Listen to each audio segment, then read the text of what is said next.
Hello, everybody, and welcome to John Wren Stadium, live here from Perry High School for some Friday Night Lights. It is the Val Vista rivalry, Perry versus Basha, in a game that both schools look all year toward. The #1 ranked Pumas looking to finish the season on a high here on senior night. Hello, everybody. It's Jordan Palacio, joined later by my color commentator, Brian Bernier. It is PS4's broadcast of the Val Vista rivalry here at John Wren. And it's always a very intense, a very fun game to broadcast. Perry last year finally got the better of the Bears after a few years of Basha kind of bullying Perry. Basha for a long time has been the better team on Val Vista.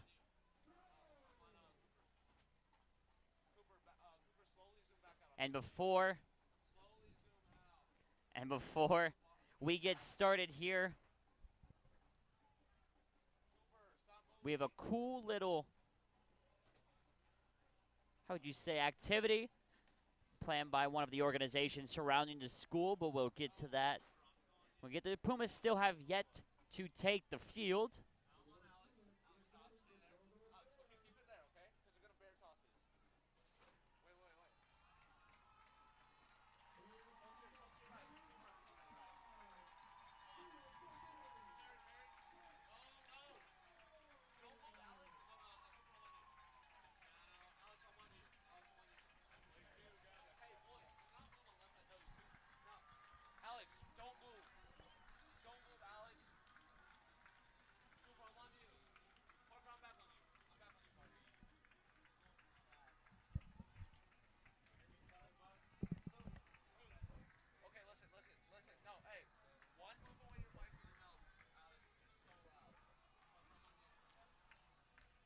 Pumas just took part in the second bear toss.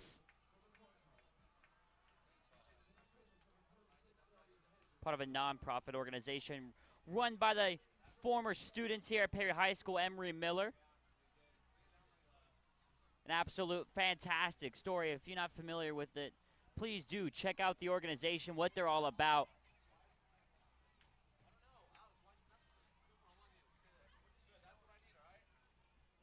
And as we speak right now, the captain's sitting on midfield.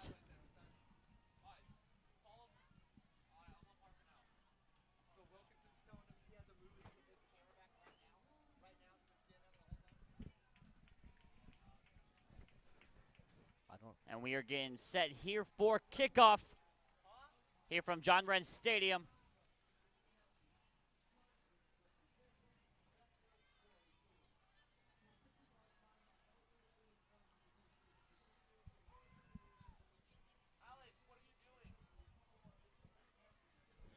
And Brian, as we're joined here, getting ready to get things started here for kickoff. You know, the Pumas coming into this game heavily favored, but you're never really sure what can happen in your rivalry game. Is that right? Well, always. That's a big issue, and we've had games before where Basha came in the real big, heavy favorite, and the Pumas ended up getting them in a season that really wasn't going their own way. And so Basha this year struggling mightily, both sides of the ball, new coaching staff trying to come in and change a lot of the things and bring a lot of discipline, a lot more hard-nosed football to Basha, and something that hasn't gone over well this initial season. So take Coach Welbrock a little bit of time to get it the way he wants to, but a great coach with a great resume, won multiple state titles out at Desert Edge High School in the West Valley. And so he'll have this team ready. Whether or not they can stop it remains to be seen. It's easier said and done as we've seen before. This Puma offense is very, very difficult to contain. Ty Seiferman is going to do a little onside. Pumas weren't expecting it. Is it going to get to the 10 yards? They're waiting before. It looked like a Puma jumped on it. Basha pulling something out of the hat, trying to get the game started their way. Yeah, it makes sense there. Basha, heavy, heavy underdog. Take a risk. What are you going to do? I mean, doesn't matter if Perry has to go 80 or if they have to go 50. We see him score just as much speed either way. Right. And coming onto the field for the Pumas in his last regular season home game of his career, quarterback Brock Purdy. Yeah, we've seen a lot out of Brock. Pretty much unstoppable so far this season. See if we can continue that tonight.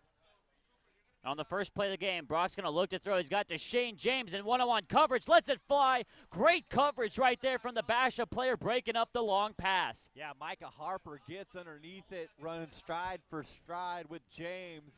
Great defensive play by the 5'9" sophomore.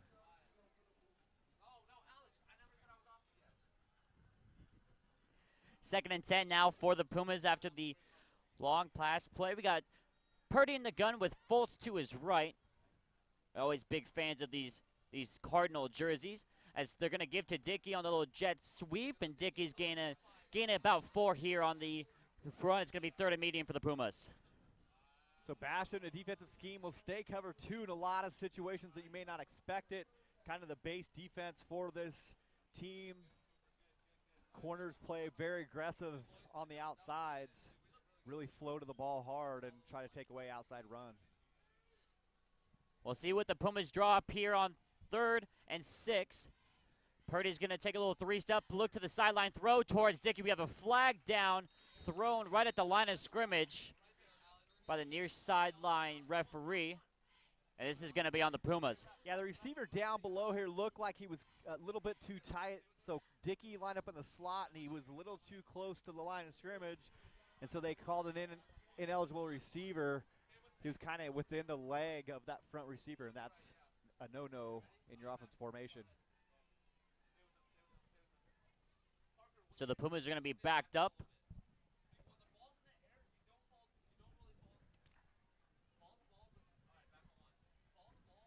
It's going to be 3rd and long here.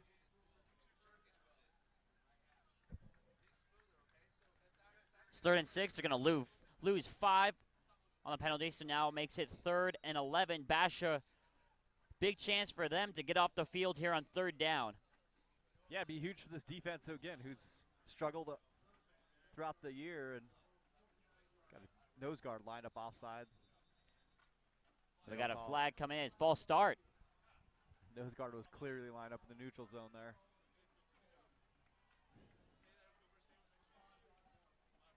So 2 straight penalties by the Pumas backs them up to 3rd and 16.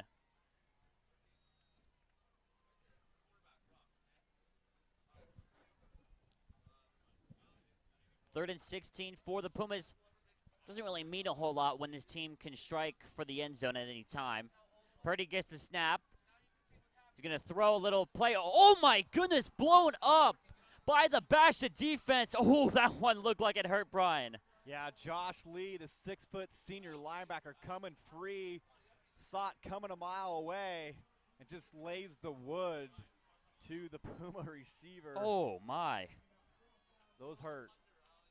Those are not fun on that little screenplay. So Jordan Young comes down from the slot position. He's just 5'7", 130 pounds, and he took all the brunt of that 200 pounds. I don't even think he saw him. Josh Lee. Yeah. So the Pumas forced a punt. That's number 83, Connor Boyd. Ty Siverman pulling. He's the Willie Bloomquist of this team, it seems. He's the kicker, and he's going to be returning this punt. He's letting it bounce, though. Takes a bounce at the 30, gets a Basha bounce past the 35, and it's going to be down near the 36 or 37. So the start, Basha want to definitely get off the field onside kick. Not worried about it, and Pumas hit a 10-yard punt from where they started the drive about. So no harm, no foul. Basha actually in good field position after getting the stop, 3 and out of this Puma offense. Only a minute wasted off the clock, and now it's the junior Connor Phelan's chance to get his Bears started on offense.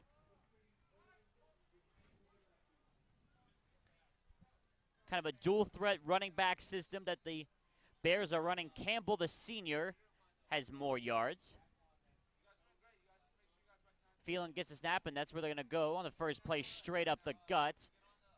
And it's a decent run on first down, keeps him on schedule. Looks like it'll be about 2nd and 6 or 7. Yeah, Basha lining up fast. I'm not sure they want to go fast. I wouldn't want to go fast against this offense, but see if they just get lined up and take their time and get the ball down the field slowly. Phelan is going to throw quick to Sifferman. Sifferman's near the markers, and they're going to give him forward progress past the markers. First down, Basha. Yeah, nice little easy slant, pitch and catch, no problem. So Phelan comes into the game. Wasn't the start at the beginning of the year. A few players left. Basha had what they thought was a star in the making at quarterback, and he decided he did not want to play for the new coaching staff, and so he hit the road as many high school kids do nowadays, and Phelan steps in, doing a good job. They're going to give to Campbell here on first down, and he's tripped up just a yard past the line of scrimmage. 2nd and 9 for the Bears.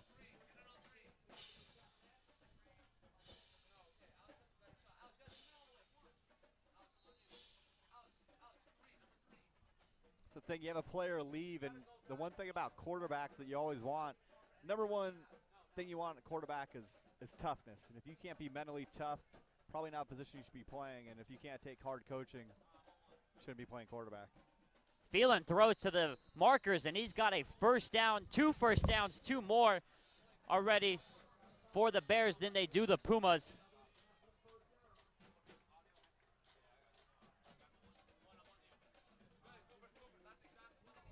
Bears on the plus side of the field.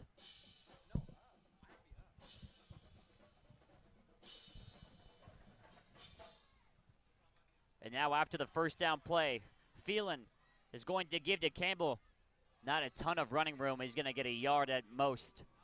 Yeah, Perry's got to be concerned here about coming out flat, and so far, not a whole lot of oomph on either side of the ball. Huge, long, tiring, mentally, physically game last week against Hamilton, and playing a rival don't seem up for it. They're going to run the little sweep, and that's blown up in the backfield. No room to run. It's going to be 3rd and long for the Bears. Yeah, nice job scraping over the top. Victor Nieto from the safety position comes free, and that's a big hit there from Nieto on the 5'8", Devin Grimes. 3rd and 13 for Basha. Let's see if they can, the Pumas defense can get off the field here on 3rd and long. Phelan gets the snap. He's going to roll left. He's going to look to throw left. Does so off 1 foot toward the marker. Incomplete, says the referee. Sifferman did not get his feet down. It's going to be 4th down for Basha. Nice design. You can see this Basha offense has done their homework. They're rolling away from the pressure on the other side, and everybody's seen Jobin Sweat be able to come off that edge real strong and really aggressive pass rusher. And so Basha rolls away from him, runs a little comeback, doesn't get it. But they're going to go for it here on 4th down. Why not? Game that you're not favored in, only 2 wins on the season for this Bears squad. So just take a chance. Phelan gets his snap, little 3-step. He's going to throw left side. He's got a man being held, no flag. And the Pumas are going to get off the field, no problems. Yep.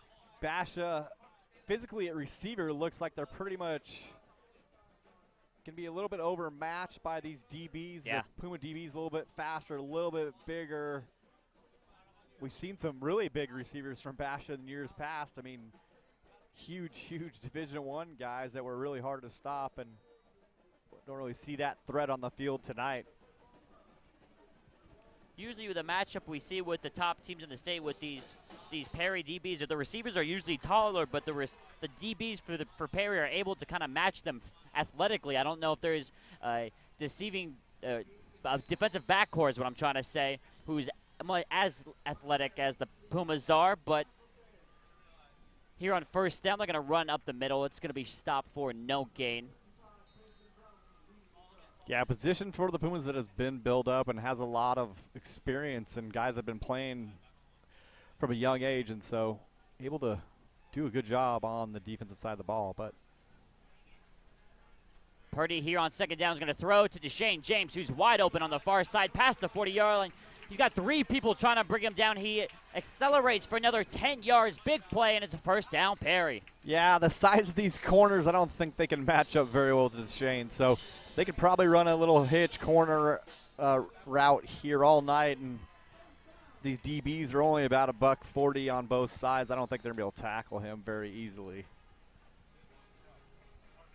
4 wide set, all to the right side. They're going to fake the little flat route. Purdy's going to run up the middle, gets hit hard, but he's got enough for a first down in the process. Nice design there. Pumas go quads right, get the defense to react over to that side, pump fake, take off running. 10-yard gain, first down for the Pumas. Nice tackle by Sifferman.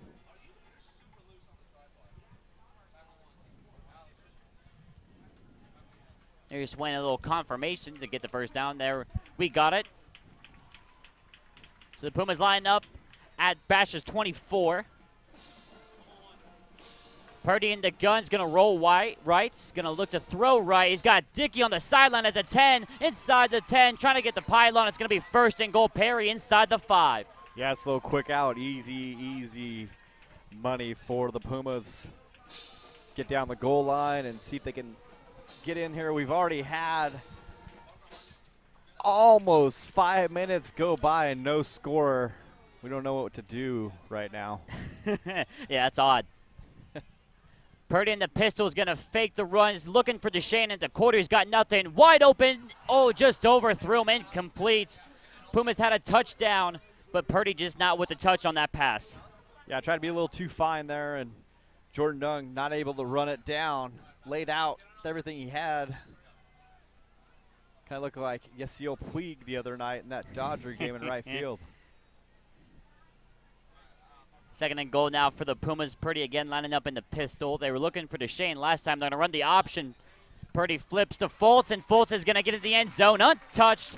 Finally a touchdown in this game after 4:30. Touchdown, Perry. A Kenny Fultz run from 4 yards out. Yeah, nice and easy option play. I think it almost was like Purdy could have took it. Yeah. Ran somebody over to get in, or, well, there's nobody out there in Kenny, so let's just pitch it out there. We would have replay for you tonight. We got that all fixed, and we had a power surge issue during setup, and one of our key pieces of equipment went down, so no replay for tonight. Point after is up through the upright. 7-0 our score with 7:31 left to go. It's just a little bit different than last week. I think at this point it was like 14-14 Yeah, last probably. week. 21-14, somewhere around there. Definitely a lot more normal of a game setup.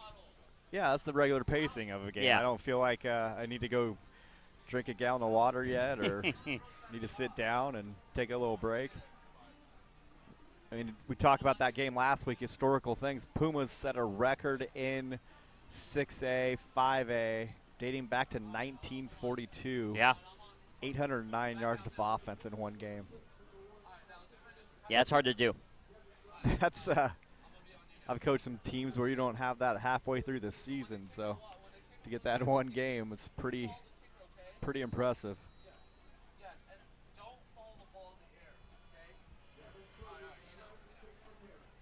So after the touchdown, let's see how the Basha offense responds.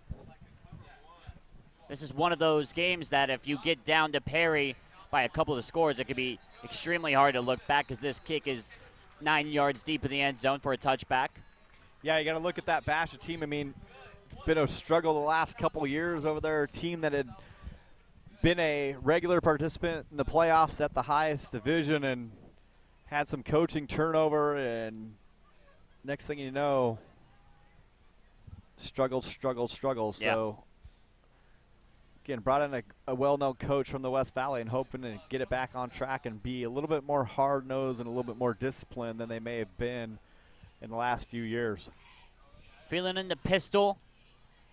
Campbell in behind. That's where they're going to go to Campbell right up the middle. He's struggling for yards, and I don't even think he's going to get a yard, maybe one at the most.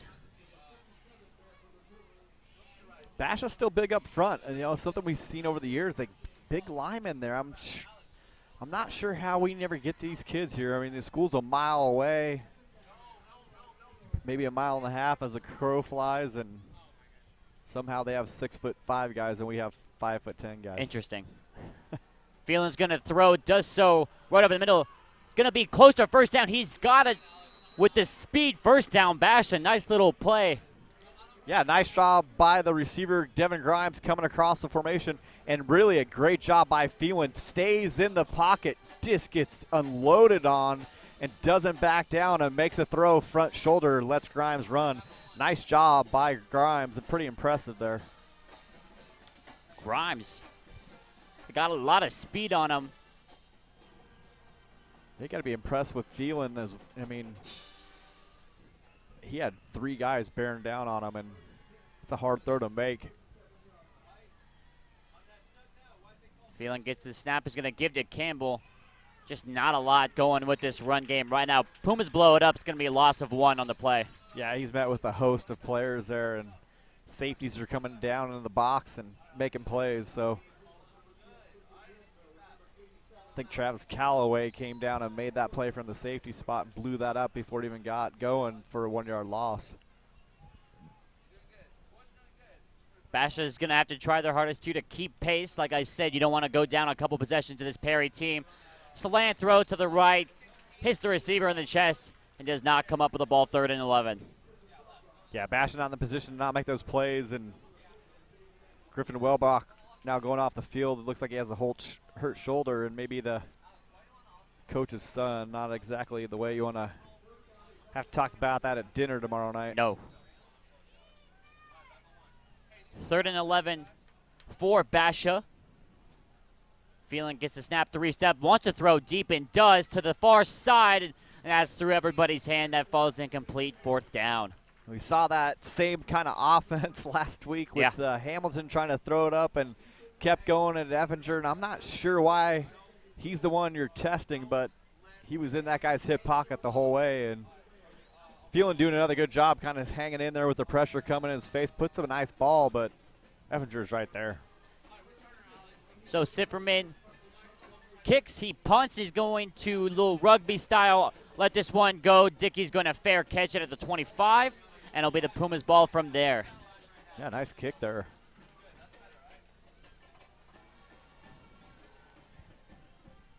So the Pumas will take over at the 25 after scoring on their last drive. Brian, when you kind of get a defense like Perry, who you know is going to be tough to score against, how do you kind of game plan for that? You try to figure out what their one weakness is and try to pick at it as much as you can. And, you know, they're pretty balanced. They can run from sideline to sideline, so you kind of got to run over the top of them. Whoa.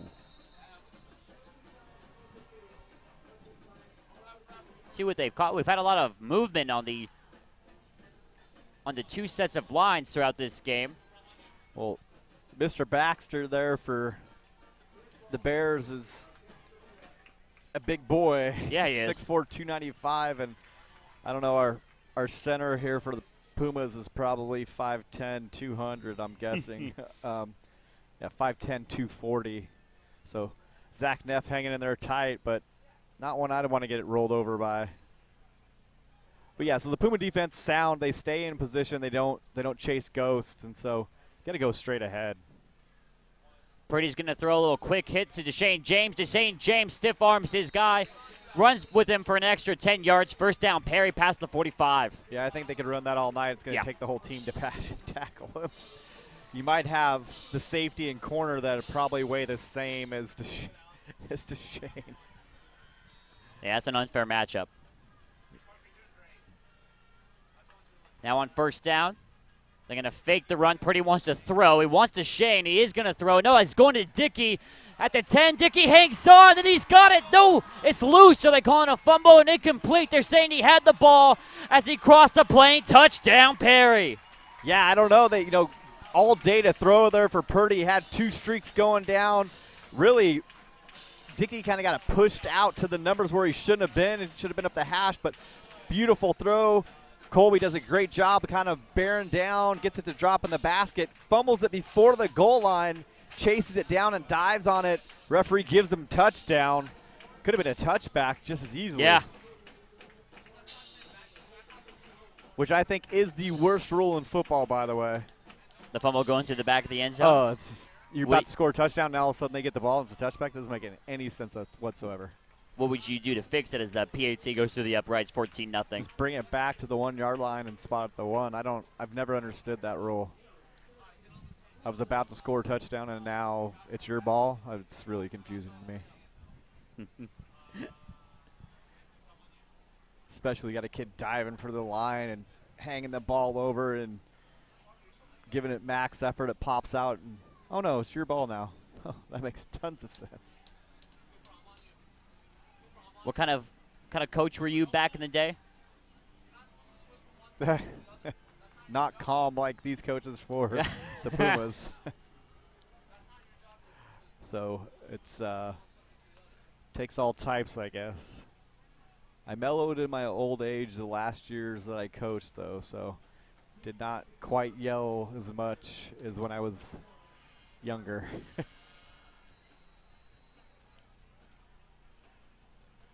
14-0 our score.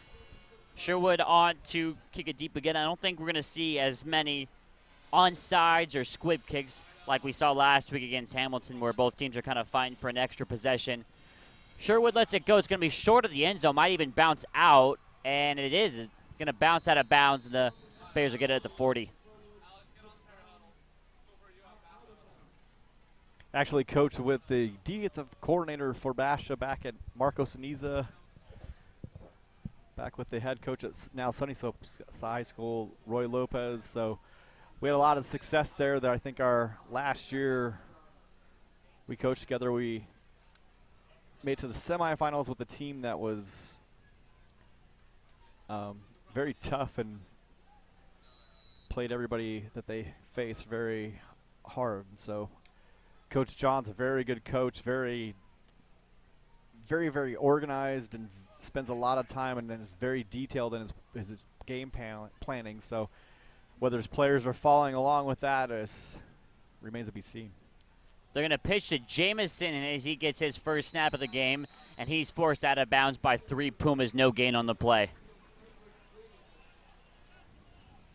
Yeah, I can guarantee you on the prep on that other side, especially on the defensive side for Basha, they know when everything's going to come, and they know the percentages and are pretty well versed on the formations and things that the Pumas want to do. It's just having the talent to keep up with this Puma offense is another thing.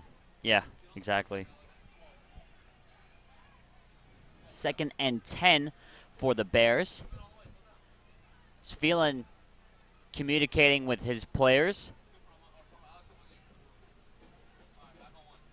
He gets his snap. He's going to take a little 5-step. He's going to throw it deep. He's got a man open. If the pass is there, and it's caught for Basha on the Perry side of the field, past the 35. Huge play for the Bears, and it's a first down. Yeah, nice job. One-on-one.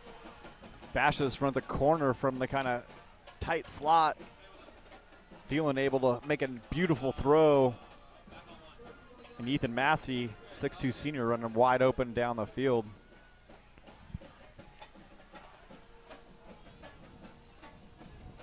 Bears looking to capitalize on the momentum they've built for themselves. Phelan wants to throw deep again. This might be picked off through the hands of the Perry player, and it falls incomplete. Blind throw there, Travis Calloway playing center field, and right off his forehead. Could be hearing about that later tonight.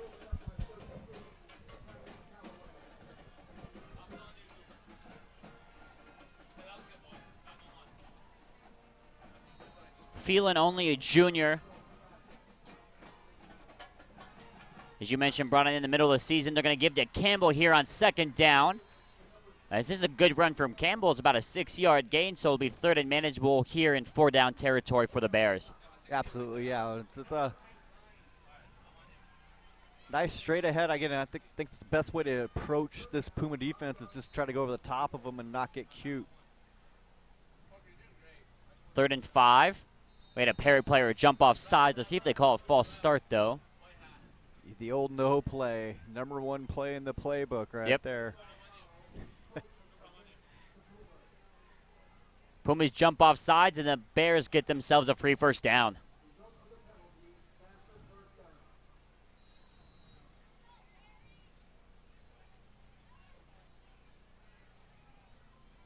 So now after the new set of downs, it's 1st and 10 from Perry's 24. They're going to give to Jamison. Jamison makes a cut upfield. It's got some room to run. Try to juke back the other way. He's got a first down, though. Perry on their heels a little bit. Bash looking to score. Yeah, nice job by those road graders up front for Bash. Again, big boys up front and definitely outsizing this Perry defensive line, but see if they can keep it up. First down from the 13. They want the end zone. Nobody's home, though, and it's going to fall incomplete.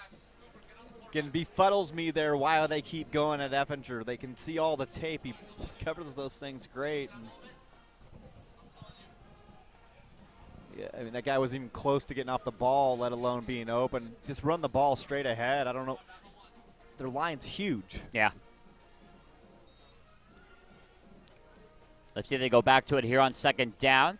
They are going to give to Jamison. Jamison wanted to go outside. There was absolutely no room. It's going to be 3rd and 10 for Basha. Yeah, you can't go sideways against this defense. They're going to run to the ball. They're going to stay in their lanes. They're going to very gap sound.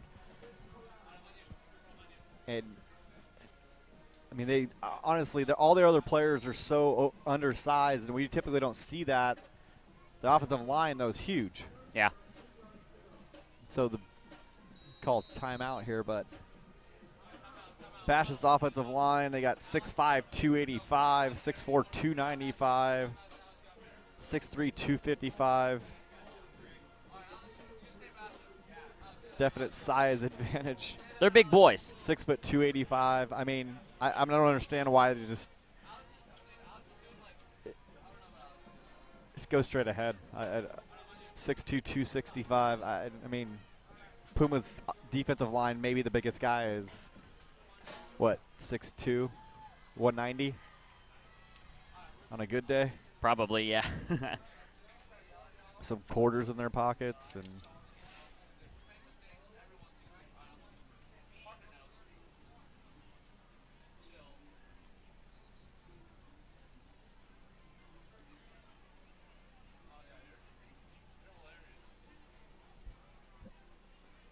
Both teams retake the field now for 3rd down. 3rd and 10 from the 13. Phelan in the gun. Campbell to his left. Gets the snap. They're going to fake it to Campbell. He threw right side. Looked like the ball hit the ground. They're going to rule it a catch. They're fighting for the marker. Let's see where they spot him. And it's going to be short by about a yard, so 4th and 1 for the Bears. Yeah, great job by Goodman not giving up on that ball. 5'6" senior, so low throw. He's already close enough to it. Picks it off the ground. We'll see if they call it false start. Bunch of Pumas jumped. Yeah, right. What guard jumped out of there too. So. Yep.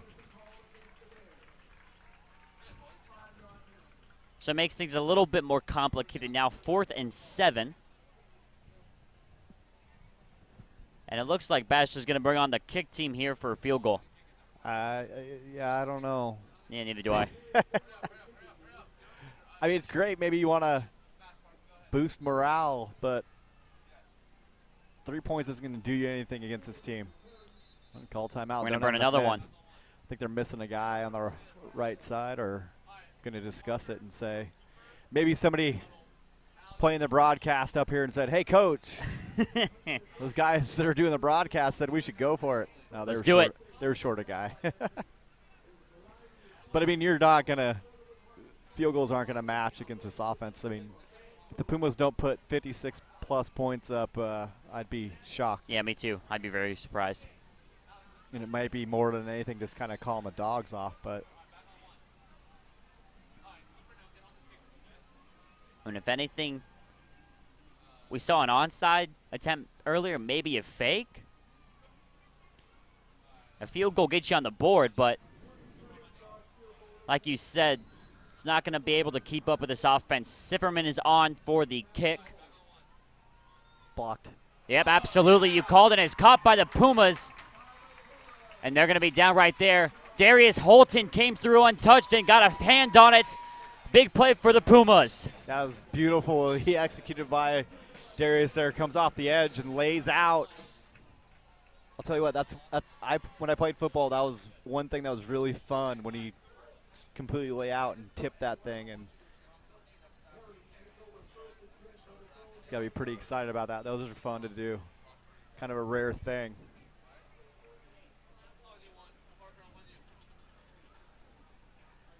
Pumas get their hands on the field goal. Makes even more sense now why you go for it on 4th and 7, but that's in the past. Now Purdy in the gun by his lonesome, and we got a whistle from the far side.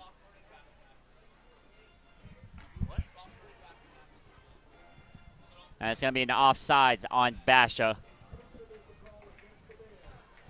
So they'll move up 5 yards.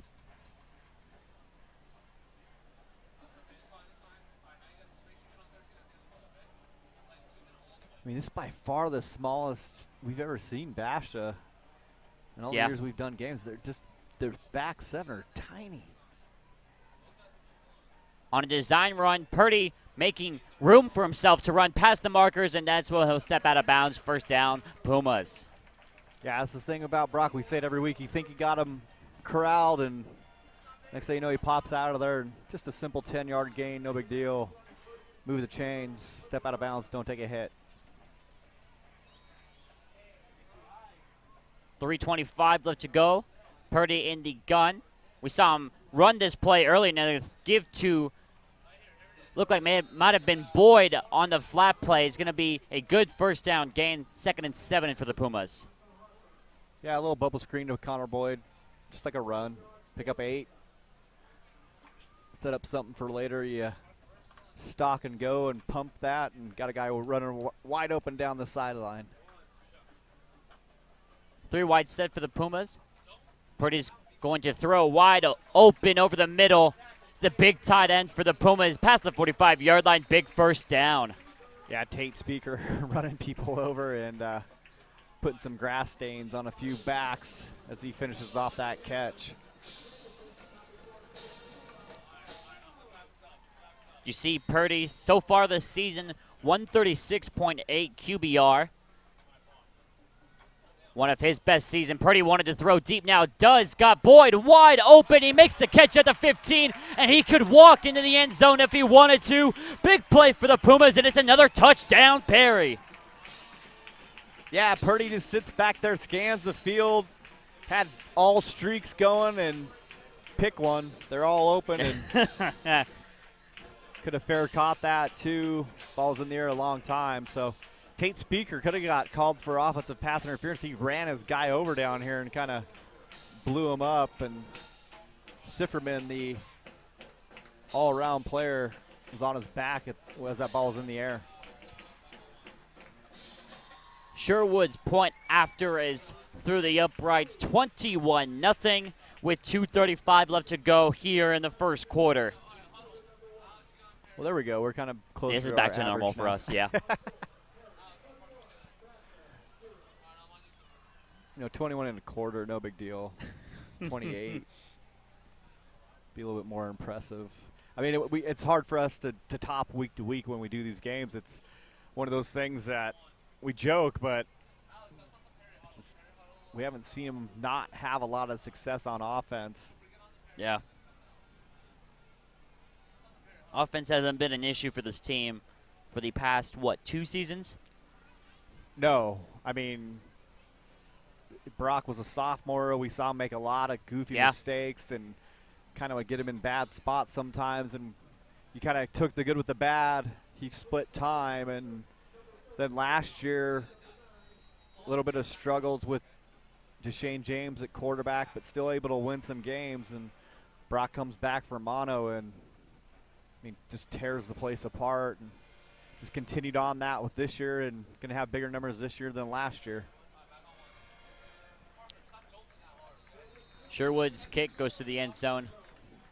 Yeah, last year, Deshane James, one of the top receivers for the Pumas, had to step in for Brock the first couple of games of the season. Actually, the first 5, I think. And the Pumas went 5-0 in that stretch. Only lost 2 games last year, both to Chandler. And so far in 2017, it's been the same story there. 8-1, and the 1 loss is to the Wolves. Yeah, it's a team they can't get over the hump. And see how this bracket feathers out here at the end of the night. And the goofy thing is that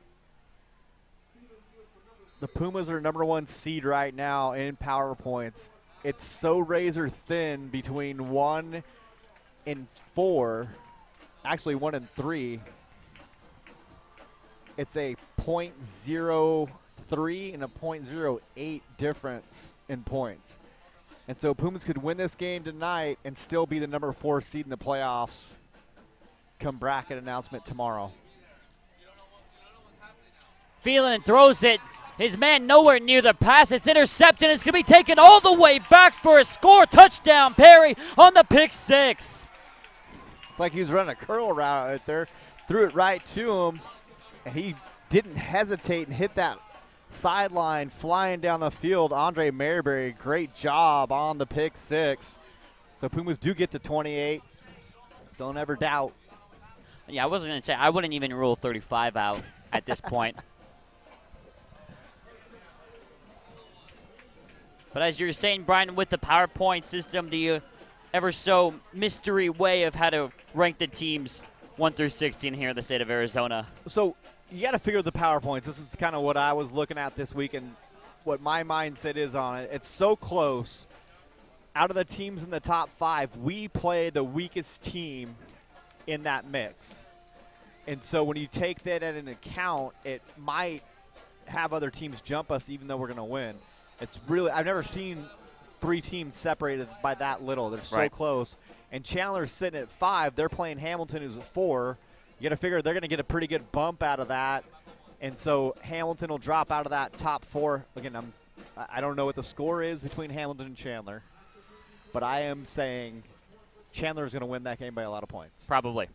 Or maybe not because Hamilton can score, but it's – we've seen both teams. I would go with Chandler. But figure that happens. One of those teams, whoever wins, is going to move up because it's going to be a big win against a top 5 team.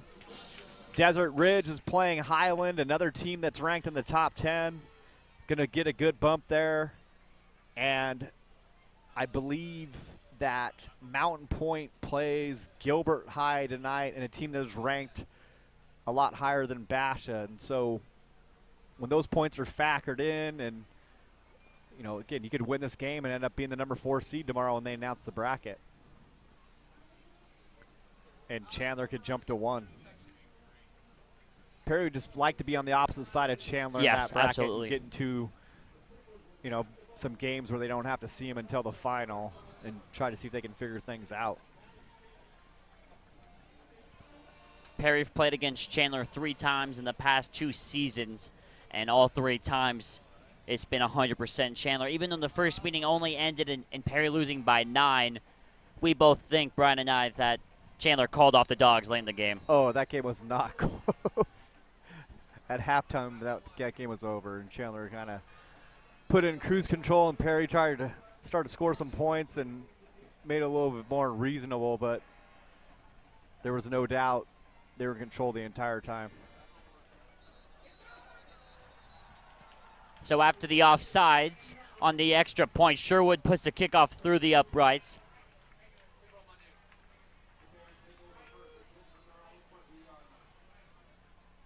I'm telling you, if we get a little 3 and out right here, Perry going to score again before the quarter's over. Oh, that'll have to be fast. They throw the if they throw incompletes, but if I'm running the football. I'm not going to mess around trying to throw the football here. All the underneath stuff for Bash has been working. None of the, I'm going to throw it long. They're going to give to Campbell up the middle. Campbell's going to get nothing, maybe a yard on the first down run. Yeah, anything deeper than 10 yards has not been, except for the one little corner out that they ran, but. 2nd and 10. Phelan wants to throw. He's going to be pressured out of the pocket, and the Pumas are going to get to him deep. It's going to be 3rd in the country mile here for Basha. Yeah, Puma defense, multiple people coming in there and able to clean it up. Harley Scott gets another sack on the season. Great job by the defensive end, the 6'3" senior. Still trying to figure it out. Kid's going to be probably 6'6". He's just not growing fast enough. When he gets there, he's going to be a beast. 3rd and 17. Basha's going to have to run at least one more play here.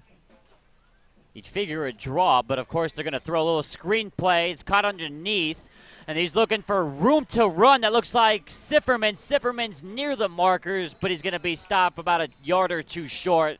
Good play for Basha, just not quite what they needed. Yeah, nice little design on the tunnel screen coming across. Has some linemen out in front of him. Nice run after the catch. Takes a hit from about 8 guys, though. I'm not sure. It probably hurt. The key to survival when you're the size of Sifferman, who's listed at 5'11", 165, which means probably more like 5'9", 145, is to know when to get down.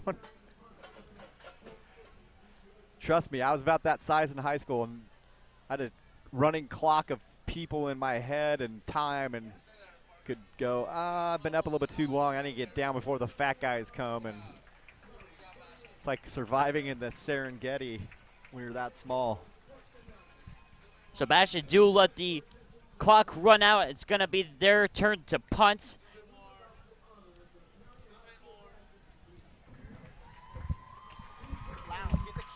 And as you see right here, right in front of us, we're about to see Perry finally got a big hump off its shoulders. As you see right there on the track, they're honoring the badminton team, the first ever state champion in Perry history. Yeah, first team ever to win and dominated the badminton circle this year. Unbelievable record. Lost 3 matches in the whole year, not games. 3 like little matches within. Beat most teams 9-0 the entire season. They won the singles championship, the runner-up in that match. So they had 2 players from the same team playing against each other. Won the doubles championship and runner-up with 2 teams playing against each other, and then won 5-0 in the team championship last night to take home Perry's first ever state championship under the guidance of Coach Lorena Johnson.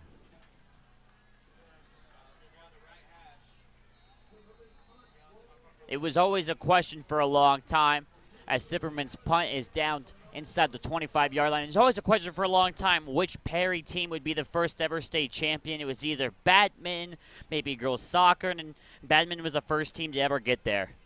Yeah, and soccer made it to the final one year, and badminton 3 years in a row they made it to the finals, and this year finally able to get over the hump and just weren't able to beat Xavier, and this year had no trouble beating Xavier. And as we're nearing playoff time, there's one more Perry team who is in the hunt for a state championship. This football team right here is Purdy unloads, looking for Dickey on the far side. And that's knocked away. Good coverage there from Basha's second down. Yeah, Dickey had a step. Ball a little bit underthrown. Dylan Quinn able to break it up for Basha. 28-0 our score here.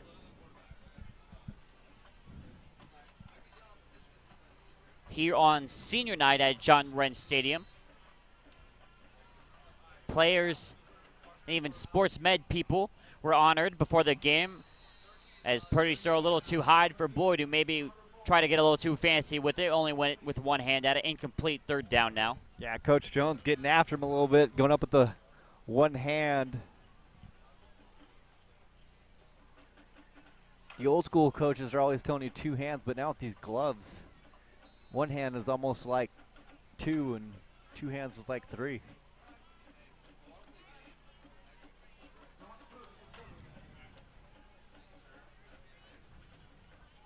Third and 10 now for Perry.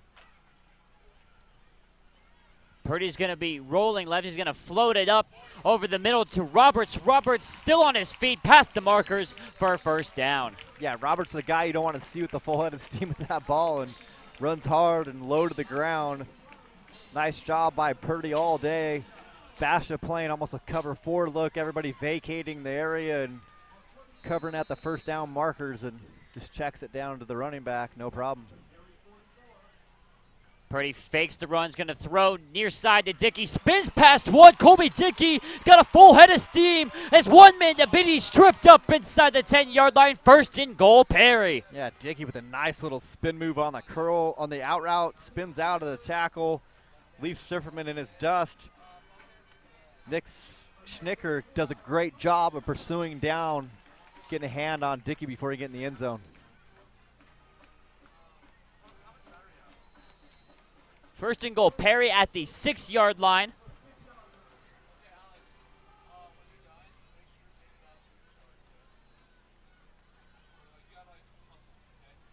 Perry looking toward the sideline, getting their play call. In striking distance to make this a 5-possession game. A little play action. Purdy's going to throw left side. He's got a man. Deshane James got his feet down. Yes, he did. From 6 yards out. Purdy to James. Touchdown, Pumas. Yeah, it's a little comeback out action. Beats his defender very easily. Purdy guns it in there. Taps both feet. NFL style touchdown to Deshane James. Sherwood will come on for another point after.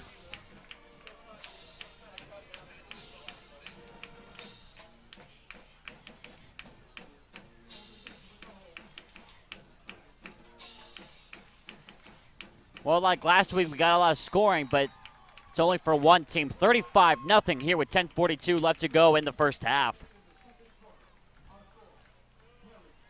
Yeah, Bash has got to keep fighting. That's what Coach Welbrock's been trying to instill in this team. No matter what the score is, got to keep going and getting after it. And so expect this Basha team to keep fighting and clawing their way in here, try to keep this thing respectable. But Puma's going to probably cruise on in. Still got a lot of time left in this game. And, you know, the Pumas haven't run the football at all. No. I mean, they've been throwing on every down and going to make this Basha team defend the pass. And it's almost like in this game you can kind of play a few different mind games with the teams you know you're going to see down the way. At least that's the way that I was brought up, is that, you know what, you got teams 2 weeks away, 1 week away, first round of the playoffs, second round of the playoffs, that are going to see this tape. What do you want to do? Do you want to show things you're never going to run and make them have to spend time scouting it and practicing for it? Or do you want to keep it vanilla and let them have no idea what you're going to do? With the way tape is out there now, it's a little bit harder to protect things. So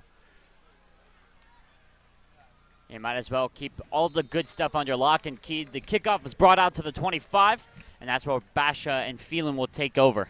I just think getting your hands on tape now is a lot easier to film because you have this digital copy that's floating around, and so it's pretty easy if you have a friend, hey, why don't you give me that file? I want to see what they did in week 5 or week 6. And the exchanges that are arranged between the coaches of how many games they want to get, typically 3 is the minimum. You can ask for more, you may not get it, but since it's out there and it's so available, they can even pull up our streams if they wanted to. Yeah.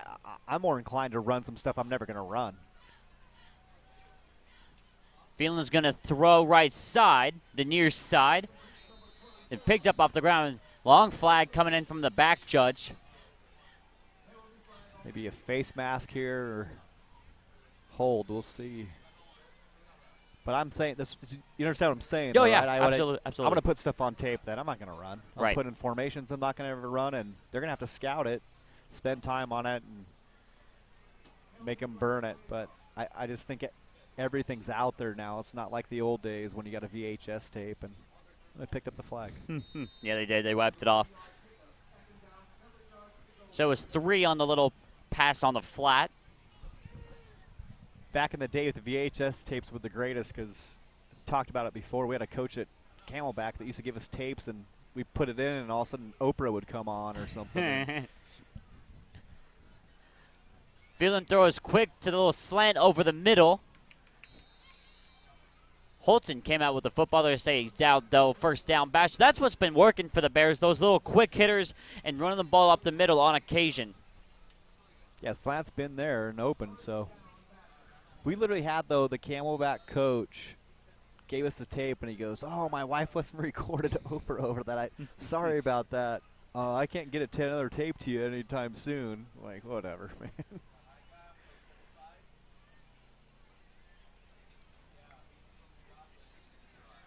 They're going to give to Campbell. Campbell has some room to run. Had to shrug off an arm target. We have a flag on the near side of the field. This one might be coming back here for holding. And yep, that's it. Going to be the call exactly. So there'll be a spot of the foul on 10 yards back from that.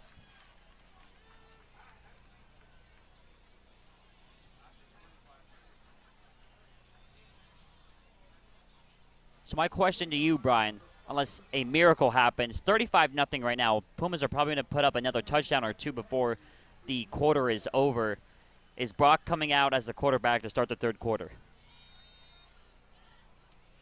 If we go by past history, yes.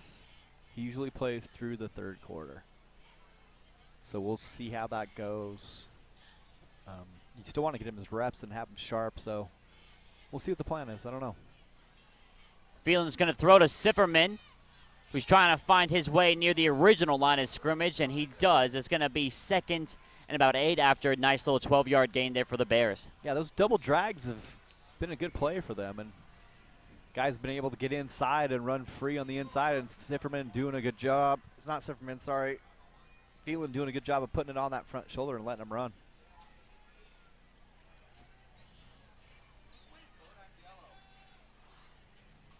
Second and 8 now for the Pumas. Excuse me, for the Bears. Phelan's going to want to throw. He's going to throw again. He's got his man near the marker, and he's going to have it first down Bash after being backed up. Nice job, little curl route. Effinger fell down, no one in the flat to defend it, and so. Ethan Massey on the reception for the Bears. He gives Bash a first down. 8:40 and counting as the Bears trying to get on the plus side of the field for only the second time so far in tonight's game. They're going to give to Campbell. Campbell trying to bounce outside. That's not going to work. Nothing doing there. It's going to be 2nd and 11 for Basha. Yeah, good job by the backer stepping up, and Harley Scott gets off his block and comes back and joins in on the tackle as well. So smart defensive play by the Pumas front 7. So after they lose a yard, Phelan's going to come out in the gun with Campbell to his right. Little 3-step. Phelan throws off 1 foot to Sifferman. Sifferman catches it, and that's about it. They're going to lose another yard, 3rd and 12 for Basha. Yeah, nice job by Nieto chasing that down.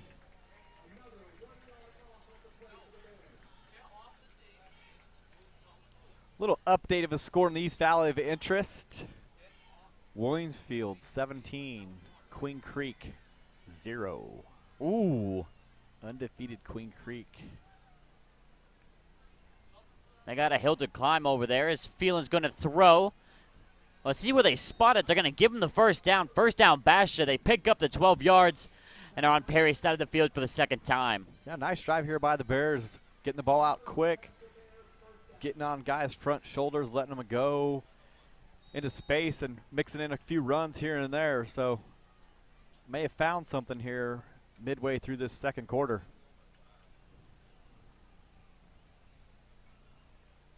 Seven minutes, just about in counting. Phelan gets the snap. He's going to give to Campbell. Campbell with some room to run on the left side. There goes Campbell. He's looking for the end zone to the 10, trying to cut back. Had one man to beat. Couldn't get past him, but it's a 1st and goal for Basha. Yeah, nice job by Campbell. Hitting the hole hard. Puts his foot down, but there is a flag. Yikes. Not what you want to see. And it's coming back. Nice play by Basha. Got to be a little happy about the play, but yet disappointed in the result, obviously. But Campbell, impressive speed through the hole, doesn't hesitate, sees it and hits it. Oh, that might be why there was so much room to run.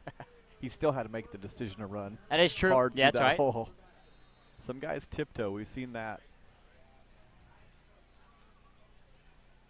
So after the hole, like in high school, it's 10 yards from the spot of the foul, so it's going to be a net gain of 1. It's going to be 1st and 9.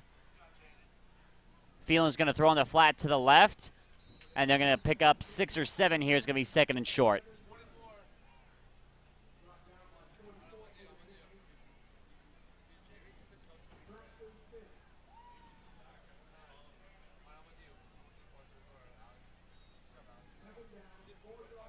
6:25 and counting. It's going to be Bash's ball to start the second half. Perry trying to keep the shutout intact. They're going to give to Campbell. Campbell kind of waiting for a hole to develop. Nothing did. It's going to be 3rd and 2, looks like. Yeah, meets a wall of Puma defenders there. Good job holding up by this Puma defense. See if they can get a stop. 3rd and 2. Most definitely 4-down territory for the Bears here, so the Pumas going to have to stop them twice. Feeling in the gun. Campbell to his left. They're going to give to Campbell. Campbell with some room to run. Gets into the secondary. Past the 25-yard line, and he gets the first down. Basha looking to put something up on the board. Nice job by this Basha defense reacting after the holding penalty. Still not putting their heads down. Again, what we talked about, Coach Wellbrock going to instill in this team. Not giving up and running hard. Still getting after it. So first down on the 24 with 5:20 left to go. Phelan almost fumbled the snap. He's going to look to throw. Throws off 1 foot over everybody's head. That falls incomplete. Well, as we thought, Hamilton's defense got fixed over the last week. Score from Chandler High. 11:44 left in the second quarter. Chandler 29, Hamilton 7. Yikes.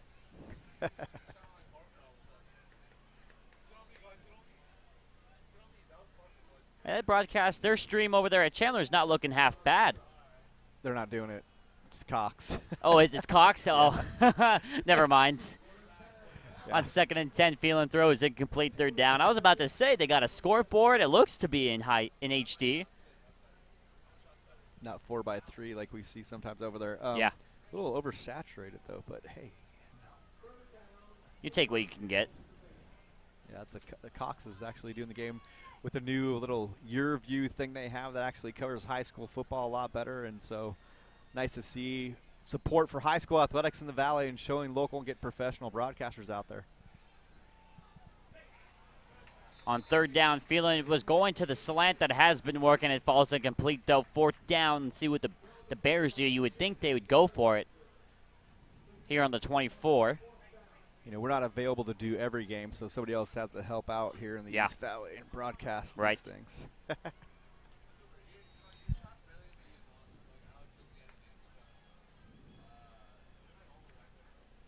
4th down. Phelan wants to throw near the end zone. He's got him at one-handed catch. Did he hang on? No, they're saying he stepped out of bounds beforehand. Oh, what an effort there by Nick Schnicker. Goes up with the one hand on the fade and looked like he was in from up here, but line judge right on the line. Got it and saw it. I'm not sure why our sidelines, though, are so thin. That in the NFL, you see that big, thick, wide stripe, and looks like they haven't painted in a while. You got a gray-green grass going right now as the weather cools at night. I was going to say the weather cools during the day. It cools at night. But if they kept hitting this thing with water, it would be greener and green right now. I'm not sure why they laid off of it. You can kind of see on the far side of your screen just that one thin stripe going down the field.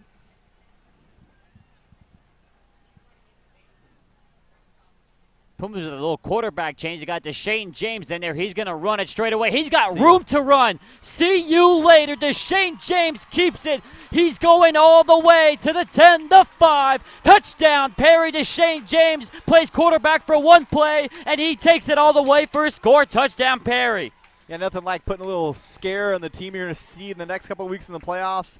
Throw the backup quarterback in, and all he does is rips off a 76-yard touchdown run on a quarterback sweep.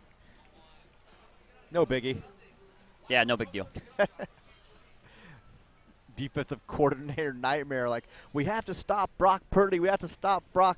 Oh, and this other guy that just goes in every once in a while and it's not fair. can rip off an 80-yard run like nothing. Sherwood's point after is through the uprights. 42-0 with 4:50 left to go in the first half.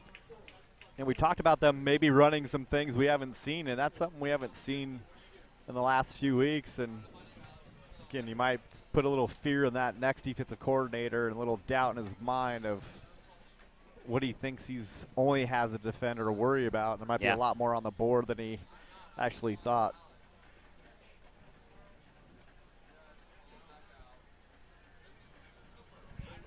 Perry up way big over the Bears.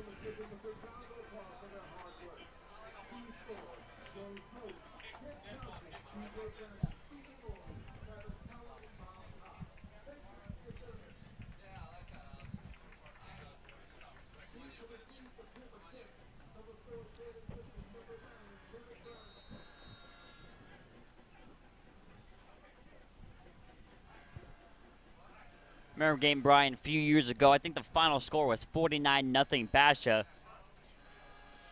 Kind of interesting how to see the tables turn over a few years and the progression or regression in some cases of a program. This kickoff fielded off a bounce. It's going to be stopped inside the 25, probably at the 23 or 24 for Basha. Yeah, it's one of those things that, you know, these schools are all so close together, and it's just one whiff of uncertainty happens in one school. Next thing you know, you see a mass exodus of athletes that end up going other places, and tables can turn in a hurry with open enrollment. And, you know, most of these kids that are on the field all went to the same junior highs locally here within about a 10-mile radius is my best guess. And, you know, one thing happens, you decide, hey, I heard that coach is mean. I'm going to go over here. Or I heard this coach does this. And you got kids, you take 6 or 7 kids because the popular guy decides to leave, and now your program all of a sudden doesn't have any athletes left. They're going to give the right side. Campbell looked like on the carry, took a hit from one of the safeties for the Pumas. It's going to be a 5-yard gain, 2nd and 5 here for the Bears. So we are at the magic number of the running clock, 42 points. Clock should run on incompletes and anything else happening here. So see if the refs are on their game tonight. Yeah, going to do that, and coaches both agreed that was going to happen. So they're going to give again. It's going to be stopped for a yard, 3rd and 3. Now for the Bears. I'll tell you what, I've been on the other side of this as a coach on a team that was losing games like this, and it's hard. You know, you're working as hard as you can. You're still putting in the effort. Your kids are putting the effort in, and it's just not working. And you get in games, and you think you have a good game plan in, and a few things go wrong here and there, a hold penalty there or here, and next thing you know, 42-0 running clock. It's going to be a defensive pass interference call here on the Pumas. Little slant pass looked to be defended well. They're saying that the Puma went over the back of Sifferman, so the Bears will get a free first down from that after they looked like their drive had been stopped short. Still looking to put something on the board. They had a field goal attempt earlier in the game from 4th and 7 from no more than 20 yards that was blocked.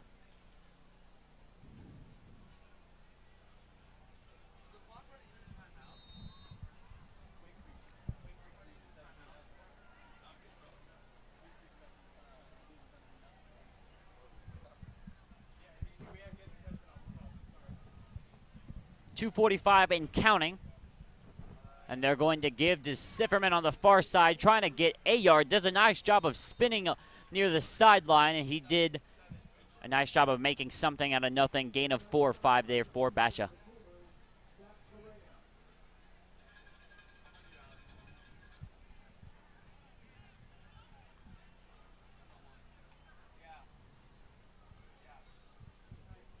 They spot him at midfield.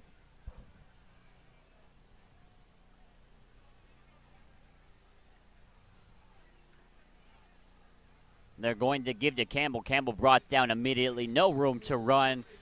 And that has been the case for most of the first half. 3rd and 7 for Basha.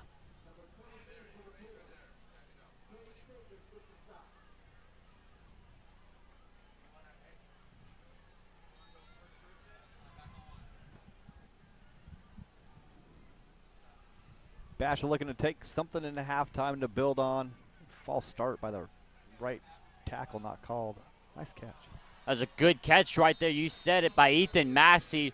Ball was there before he even made the cut. Went up and got it, and he's tackled to the 35, 15-yard play for the Bears, and they got the first down. Yeah, 6'2" senior goes up and gets it. Not sure why the clock stopped. Injury?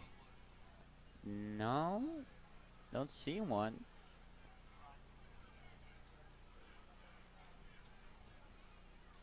And maybe they're not on their game like you were saying. Well, they had it running earlier. Guy got tackled out of bounds. I'm not sure what they're having a conversation about right now. There he goes. There we go.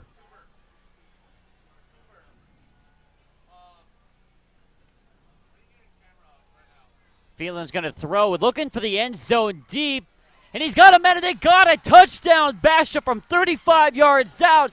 Sifferman on the grab. Basha's on the board here late in the first half. Yeah, nice throw. Nice catch. Darius Holton looked like he kind of pulled off on that. Maybe lost it in the lights or something. That was strange. It looked like he had coverage, and then ball just kind of dropped right in there. So there you go. You were saying they're looking to take something into half, and they're going to be taking home a 35-yard touchdown pass into the half. And it looks like they're going to stay on the field and go for 2 here.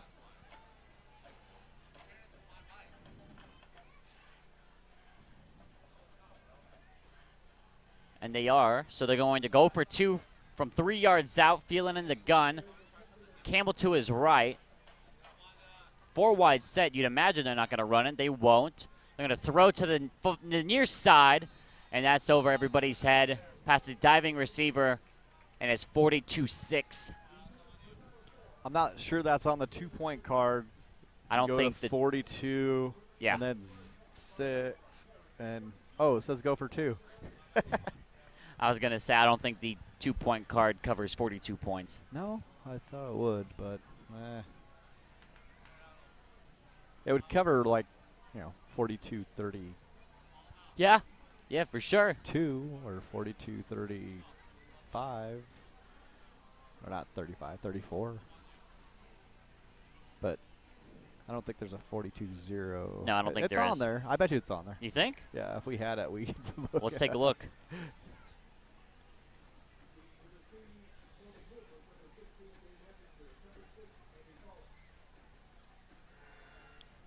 Nonetheless, Basha is going to kick off with 1:11. Do you think Perry go for a score? It's going to be a little squib. I absolutely think they'll go for a score. You think? Yeah. Jalen Young picks it up for the Pumas. Jukes past the 30-yard line. That's where he'll be tackled.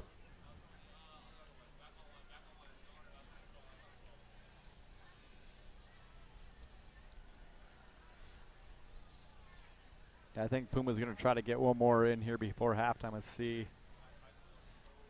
Oh, they got Deshane back in at quarterback. So there's your answer. What time is it to come out of the game? Not going to get to the Not even to the halftime. Which is smart. You don't want to hurt. For sure. Deshane almost fumbled the snap. First throw, and the receiver got blown up for Perry. That one hurt. Deshane kind of led him a little bit that way, and the Basha defender made him pay for it. Yeah, nice job by Basha. Dylan Quinn coming off, making a big hit, separating the receiver from the ball. And again, things you can take away from this first half. Basha's still playing hard, trying to make plays. They bring Purdy back into the game. A little slant play, goes for about 4 yards or so. And you said it, the Pumas not even taking a huddle. They're going with 45 seconds left to go. Up 42-6. They're making a last-second sub on 3rd and 5. Now we have a whistle. And Basha are going to decide to take their last timeout. Well, to answer your question, Brian, or what we were talking about earlier, one day a coaching staff left a 2-point card here in the press box on one of the either sides, and I took a picture of it. It only goes up to 20 points, whether you're winning or trailing by 20 points. Oh, okay. So I'm sure there's a computer program with the technology they have now on the sidelines, and probably throw an app up there on the screen. You got two like 50-inch screens down there on the sideline. Yeah. So got Wi-Fi beaming all over this place. That being said, I would imagine the app would not tell you to go for it on 2 when you're down by 42. Really? I would think. After the timeout, 3rd and 5 with 30 seconds left to go. Pumas are going to try and get revenge for that one score they gave up. Purdy's going to roll to the near side. He's going to let it go. He's got Dickey on the sideline. Intercepted by Sifferman. He scores a touchdown, then takes the ball away. He's looking to return it. He's got that at the 40, near side to the 50, and he's going to be out of bounds near the 45. So with 16 seconds, it gives the Bears a chance. Now we have a little scrum going on the far side. Not sure what that's about. The coach got taken out on that sideline, and you got people in there dragging and pulling. Late hit on Bash's side. Somebody dropped a Puma. What are the... That coach is like swinging at each other. Yeah, what's going there. on? What's going on? Got a cop out there and everything. Oh, my goodness.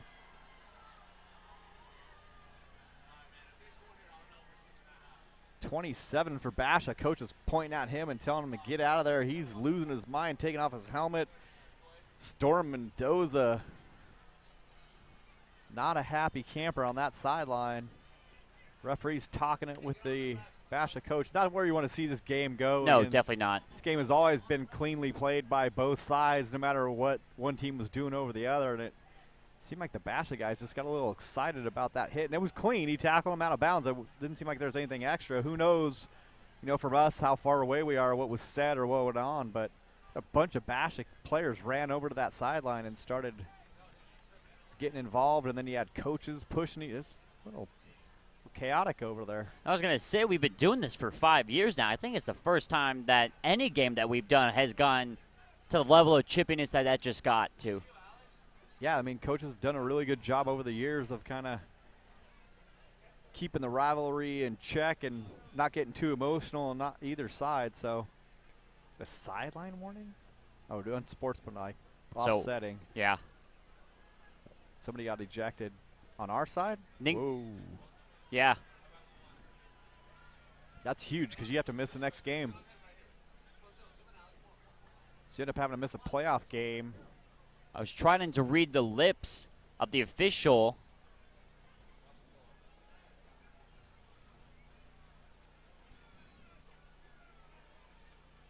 Of who exactly got disqualified, who exactly just got ejected. It was somebody on the Perry side.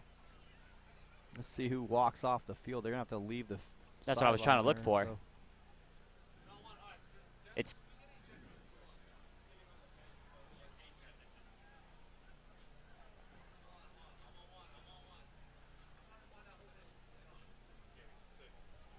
Kenny Foltz. It was Kenny Foltz for the Pumas just got thrown out of the game.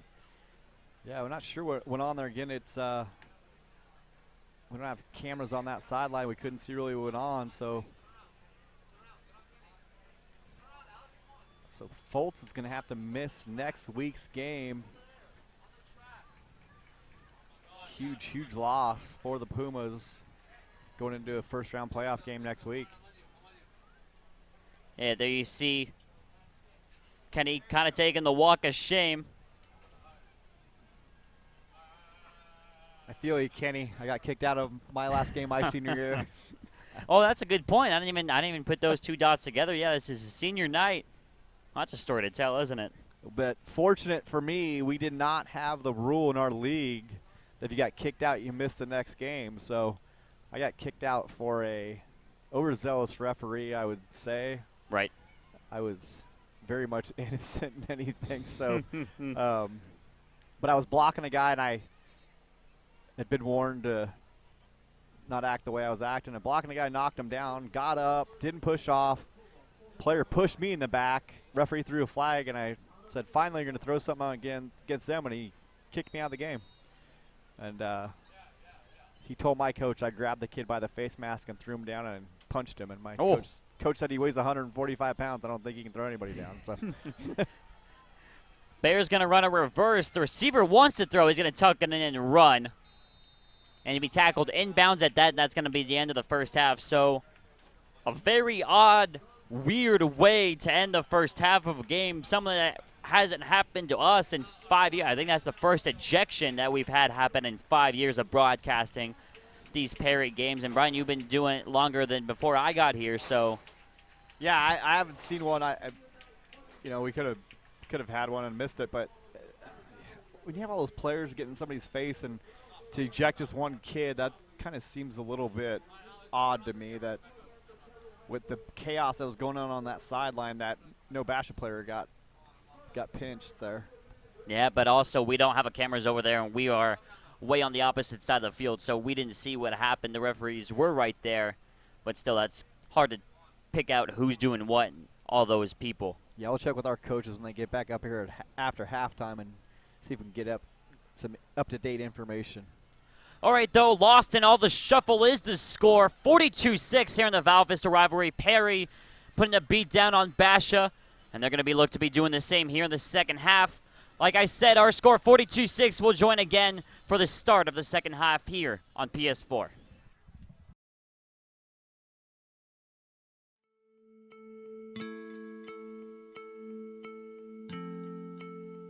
Perry win their home opener in front of their home crowd. 21-7, our final score from John Wren Stadium.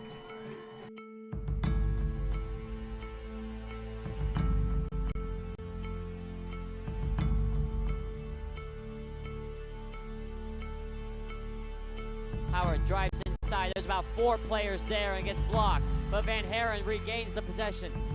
Outside in the corner for Marcus Howard for 3, and it's good.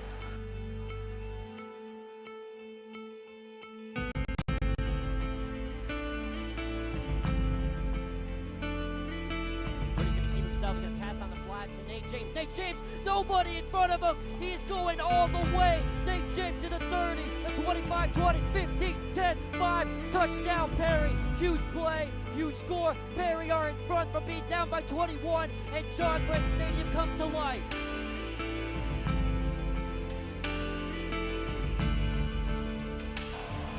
Purdy gets a snap. 3-step drop looking for Kenny Falls now at the improvise. Gets past 2. Well, Purdy's going to take it himself. At the 10, at the 5. Stop short as he is. Got it.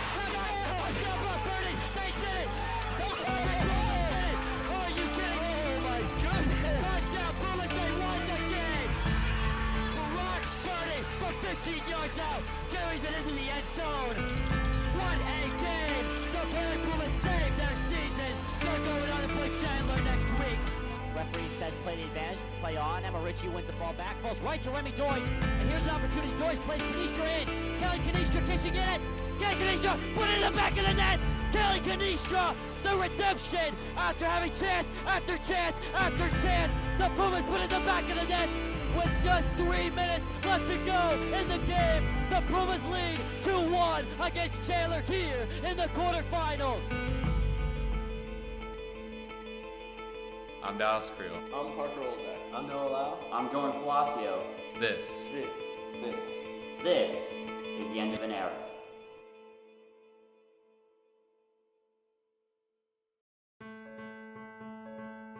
I've made a lot of memories here with PS4 throughout the last year. I think by far my favorite was the Perry versus Hamilton football playoff game. It was really important just to us as the team because it was our last game and our last stream here at John Wren Stadium for football at least. And it was also fun because I got to be a cameraman on the sideline and I was the closest to the action whenever Brock Purdy scored the winning touchdown to beat Hamilton in overtime. And I had the student section behind me just cheering and chanting, and it was just super fun, the entire atmosphere and just how loud everybody was and just the excitement going through our headsets and on the field and everywhere. So I've been involved in this program, like I said, since 2013. And if I had to pick one thing, I mean, we've done a whole lot of different things. We always try to innovate. That's what we pride ourselves on, or like ASU. But if I had to pick one thing that I'm like the most proud of, or like my favorite memory, I think it would have to be essentially the movie that we created, our 70-minute documentary, Perry Girls Soccer, 320 minutes, this past year, my senior year.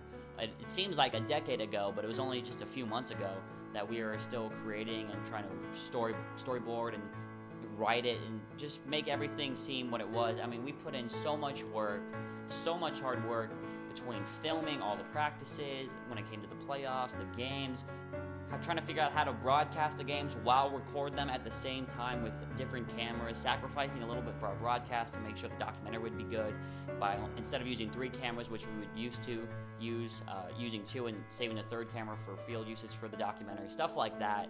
And I think it taught us a whole lot too, because it was the first time we're used to doing a whole lot of live stuff, and it was the first time that we actually had the ability to sit down, edit something all the way out, and make something I think that was very special. And then throw in the fact that it got showed at Harkins, and that we made so many new friendships with a lot of the girls, and that they all, for the most part, I'd say, appreciated it a lot. And like I said, we've connected with those girls in ways I don't think we would have before if we just broadcasted the games like normal. So that being said, along with all the teamwork, a lot of the friendships and the new connections that grew inside of the group because of that, because of all of our hard work, it was just so nice to see it come together, and I think it's going to pay off in some awards in the future, fingers crossed, knock on wood, all that stuff. But yeah, Perry Girls Soccer 320 minutes has definitely got to be my favorite item that we've done from the past 4 years. One of my greatest memories here at PS4 was the Chandler Girls Soccer game in the quarterfinals this year. Perry won 2-1 in overtime against Chandler. It was a real emotional game, really exciting. We only had 4 people doing that game. It was me, Jordan, Ben, and Kyler. To make the stream look as good as it was definitely one of the greatest memories here at PS4. And knowing we had Parker on the field, capturing all those great moments from the documentary, and especially for it being our last game here at John Wren, was definitely a great moment in PS4. My favorite moment for Perry Sports 4 was when we made the Perry Sports 4 Story of Us documentary. This is my favorite moment just because it highlighted each individual talent that we have and what we bring to the table for the streams. This was a good tool to use to send off to colleges, and ended up lining me up for a good broadcast career at University of Nevada, Las Vegas, where I currently attend. Overall, this is such a good moment to look back on my senior year because it kind of highlighted such a successful year with the broadcast team. Since forming in 2013, PS4 has been the first in many categories when it comes to sports broadcasting. We were the first to use HD cameras for our live streams. We were the first to integrate instant replay for our live broadcasts. We were the first broadcast team to win an Emmy, and the list goes on and on. None of this would have been possible, however, without the guidance of our teacher, Brian Bernier. Bernier, for all 4 years, has been an incredible help, willing to put the team first above his own needs, has even brought in his kids for live broadcasts, for live streams, just to help us out. And from me, the rest of the group, all to him, thank you so much, Brian. None of this would have been ever possible without you. Speaking for the entire group, I can't say how much we enjoyed broadcasting literally almost every single sport at Perry High School, from wrestling all the way to baseball, from softball to basketball, girls soccer, football. The list goes on and on with the sports that we've broadcasted. As for most of the group, either we have or we are going to move on to bigger and better things, whether we already graduated, we're graduating this year or next year, depending on what the case is. PS4 has been a bond of brothers ever since the start, and it's kind of sad that it's coming to an end, but for now... For everyone here at PS4, I'm Jordan Palacio. I'm Camden Nielsen. I'm Nicola Dramichanin. I'm Jake Billingsley. I'm Noah Peruch. I'm Dallas Creel. I'm Parker Olzak. I'm Noah Lau. And we are PS4.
Welcome back live from John Wren Stadium here in Gilbert, Arizona. We're getting set here for the second half of action between the Pumas and the Bears. 42-6 our score. Things got a little chippy near the half. Never something you like to see.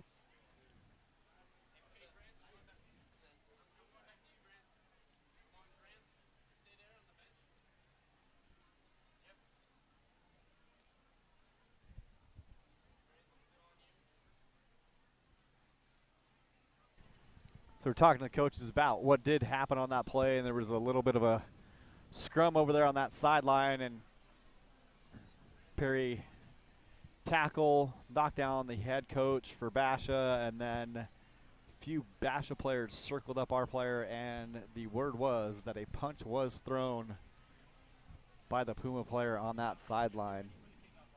It kind of set off the whole melee there at the end of the half.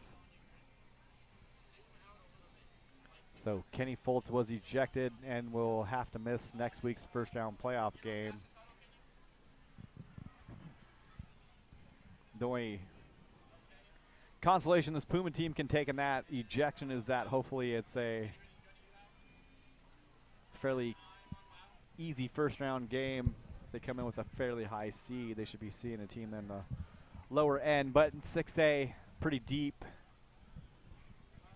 conference, and so not going to see a cupcake at any round in these playoffs.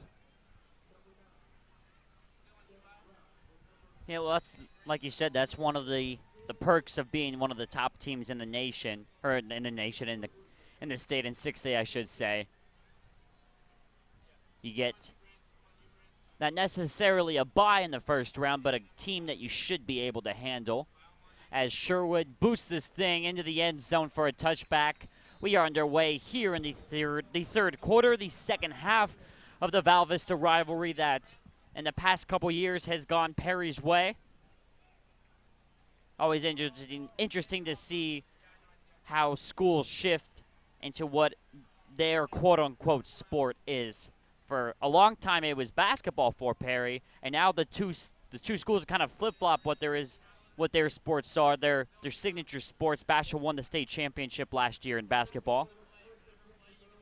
Yeah, that was a big shocker, too, that they would get there before Perry would, the way it was kind of trending. And our first play of the half is a loss of a yard or two. Actually, yeah, going to be 2 yards on the give to Campbell. Puma seen a decent amount of backups in the game. Bladen Benson now in at safety, player we don't see a ton of. Number 30 for the Pumas. Francisco Acosta now in at nose guard. Phelan's going to throw long, might be PI, and it is going to be PI. So the Bears taking advantage of some of the Perry players that don't get necessarily all the reps that the starters do. And it's going to be a PI on Perry, first down, Basha. Yeah, Benson kind of got tripped up in hot pursuit. Tries to make a play late, gets a little early.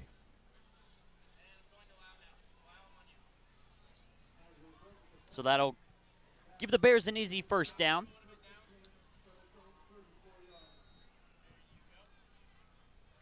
Prince Johnson in at middle backer for the Pumas. Braxton Smith in at backer.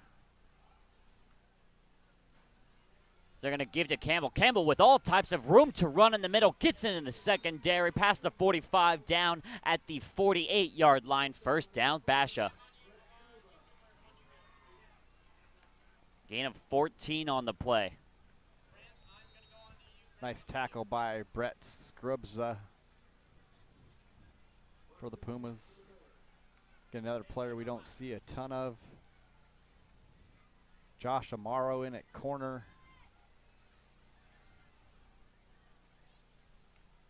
Phelan gets the snap. They're going to fake the run. He's going to throw deep into double coverage. Nobody home. Ball landed about 5 yards away from his receiver. Second down, Basha.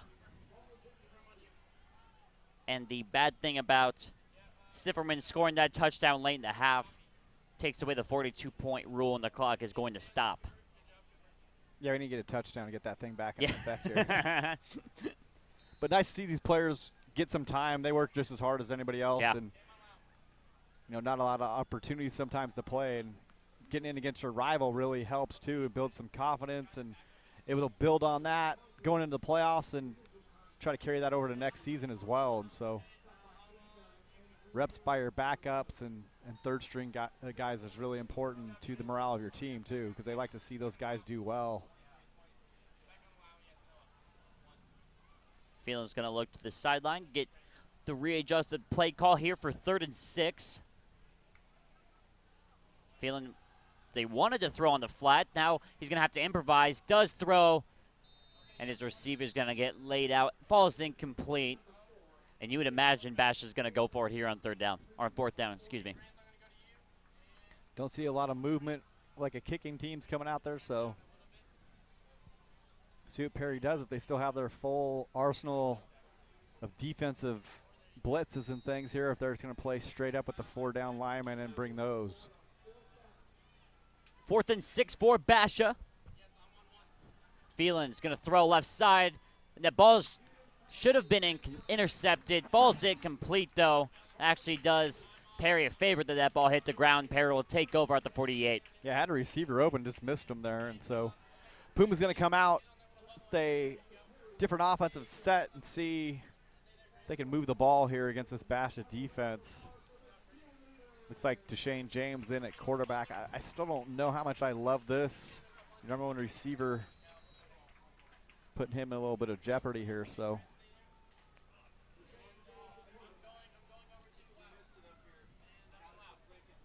Yep, it is Deshane James. We saw him take a couple snaps late in the first half, including running a 76-yard touchdown. He's going to be forced to improvise here on his first play of the second half. Gets past 1. He's going to tuck it in and run to the 50, and he's out of bounds at the 45. Might have taken a late hit. No flag called, and it's going to be 2nd and short here for Perry. Yeah, I think it would have been a late hit, but he's so big that he just kind of Yeah, it was nothing. Yeah, put Purdy back in here now and see. Got still the starting offensive players out there for the most part. So you see that as Purdy's going to throw left right into double coverage. Bears are saying it's incomplete. Actually, they're saying they have it, but the line judge on the near side says that ball hit the ground incomplete. yeah, that real quick pass to Speaker where he just goes up 4 yards and turns around, but a couple defenders there in a hurry, and so Puma's facing a 3rd down here.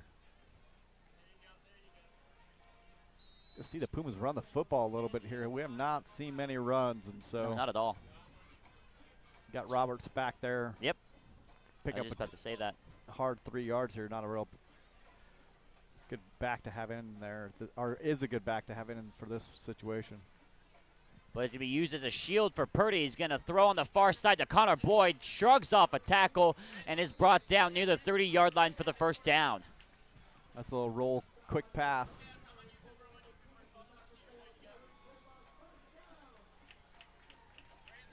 Run the football here, though. Jeez.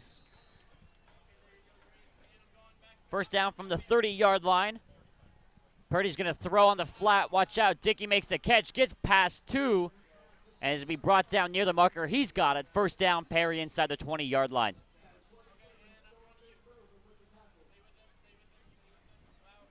Is there ever a time you just kind of just hope for like a nice little 5-minute drive out of these guys?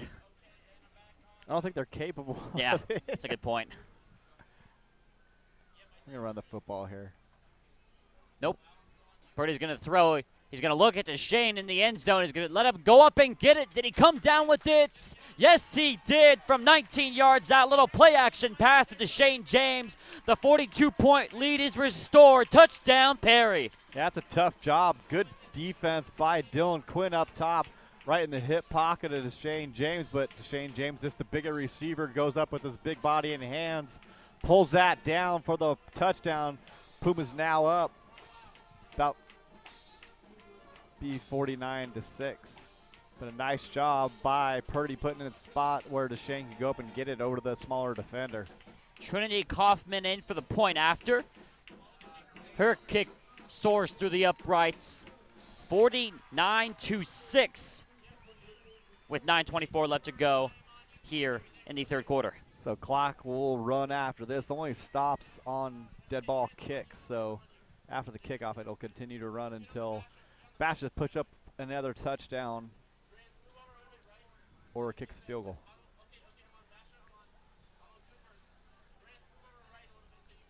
Kind of a weird setup that they got going up on the far side on the Bash's sideline. They got one of their players, I assume injured players, who's dressed, hold a binder of a play up on his head, and everybody's looking off of that. You got to get the message around somehow, I guess. I don't see the big TVs over there, the technology component that we have here, and Yeah, neither do I. it's really surprising just from the fact that the schools out here really do have the ability to purchase those items. They are not cheap. The technology is very expensive, and like any other technology, changes in a hurry. And so, surprised most teams in the East Valley all have this setup that we see the Pumas have, whether it be one massive TV or two. I think we had Desert Vista had like a 60-something inch TV Yeah. last year. Huge. Kickoff for the Bears going to be returned from the 2-yard line. He's going to the far sideline. A good return. He's saying he stepped out of bounds about 10 yards to where he was actually taken out of bounds. It's going to be down inside the 30. We have a Puma shaken up on the 15. Never good to see again in a game like this. And hopefully it's just to knock the wind out of it or something simple like that. When you get the wind knocked out of it, it doesn't feel simple, but doesn't take that long to get your breath back after Yeah. you do feel very, very uncomfortable. Feel like you're about to die, and next thing you know, you get your breath back.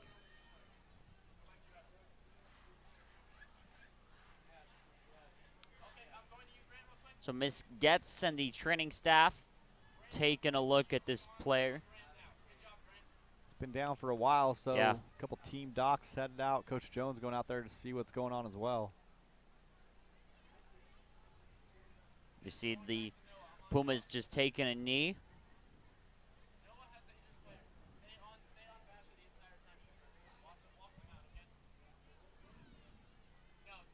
And here he goes. He's going to hop up.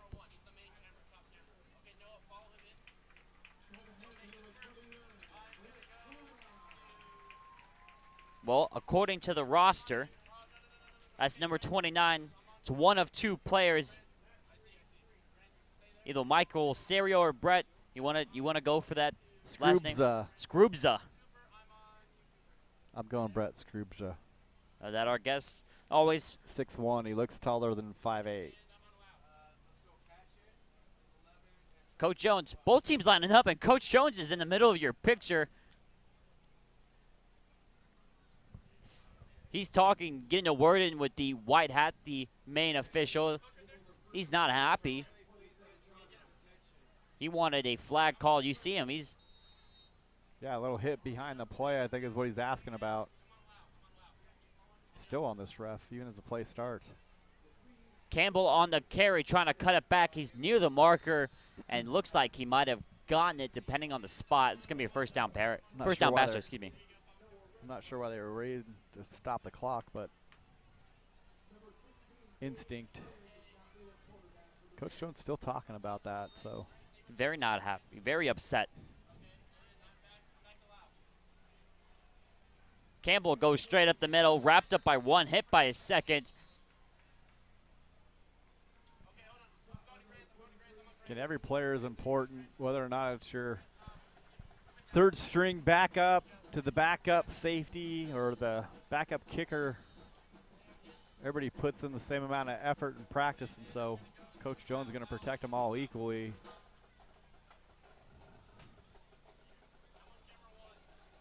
Little pass on the flat here to Grimes, and there goes Grimes past the marker for a first down.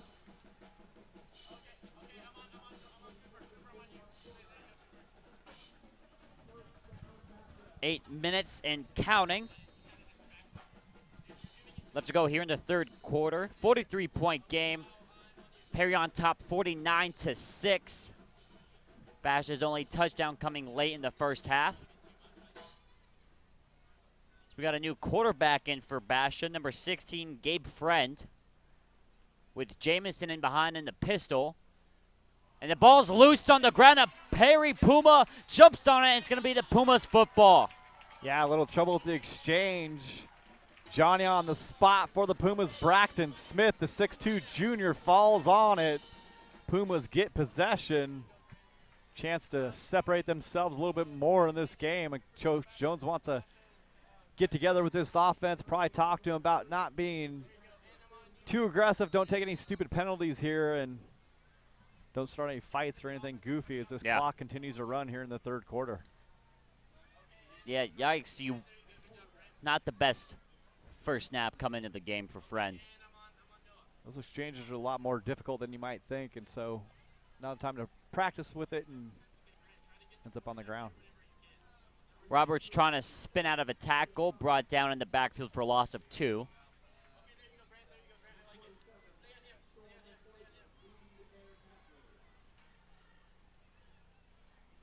We are getting a chance to see a lot of new players in for the Pumas. Yeah, big changes on the offensive line here this series, so.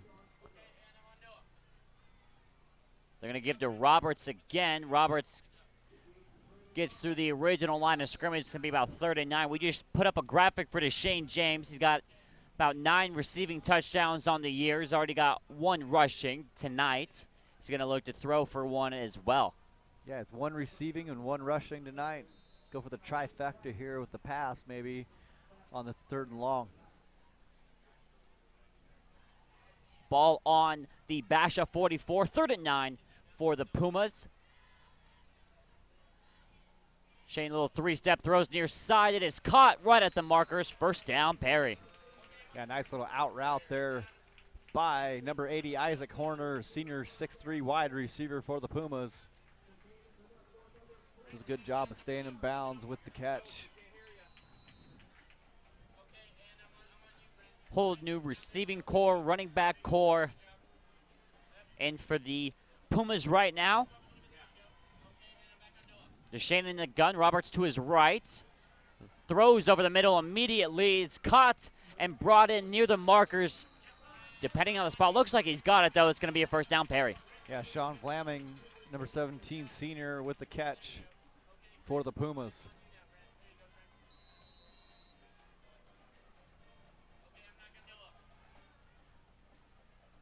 Deshane in the pistol is going to give to Roberts. Roberts gets hit, trying to shove off the tackle, lost the ball. It's loose. No signal from the refs yet. Who's got it? Basha say they do. And it is going to be Basha football. The Bears lose it, and the Pumas give it right back.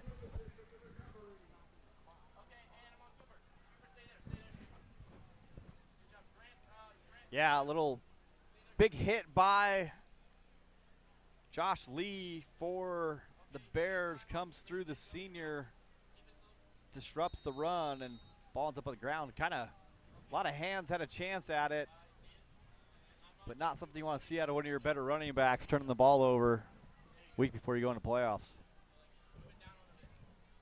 Friend is going to come back out. Gabe Friend, the 6'1" sophomore, is going to give to Campbell up the gut. Gets into the secondary for a 11-yard gain. Yeah, Campbell runs hard, downhill runner, and so with the burst through the line, Puma's going to have to be solid on their tackling and not let a big play go here. Ball on the ground Campbell, again. wow. 3 possessions, 3 fumbles. The Pumas get the ball right back. We've seen it all here tonight, Brian. Yeah, recovered by Andrew Moon there. Ball ends up on the ground. The 6'2" junior flops on it. No turnovers, pretty clean game early, and get a little sloppy here with the backups then. Clock stop. There we go. There is the whistle to start the clock.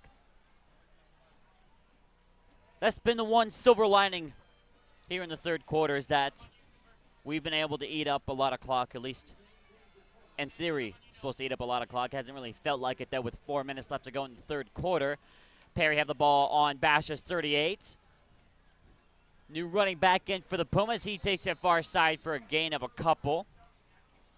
Sammy Colvin, the senior running back, listed at 5'6", 155 on the carry.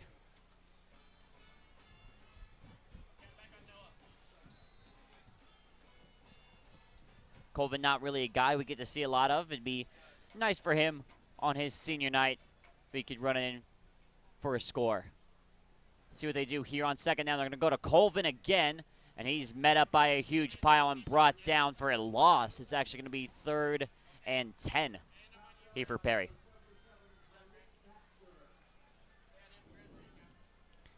Yeah, Puma offensive line just not really creating much room down there for these running backs. See if they can get together on this 3rd down.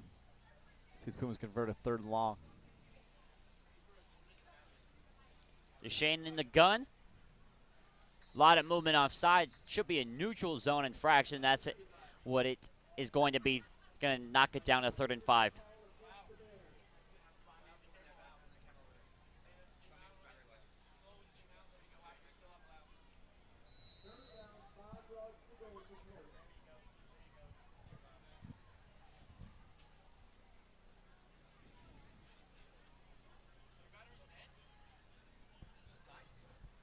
DeShane in the gun, gets the snap, looks right, throws right, and is caught by his man inside the 20-yard line, stays on his feet and runs it in for the score. There's the trifecta for DeShane James, 33 yards out, touchdown Perry. Yeah, great job on the pitch and catch. Little slant route, Isaac Horner working hard, breaks some arm tackles. Seemed like there's about 5 Basha Bears there. No one could bring him down. Horner goes in for the touchdown. Great job by the senior receiver for the Pumas. 55-6 our score, pending a point after from Trinity Kaufman.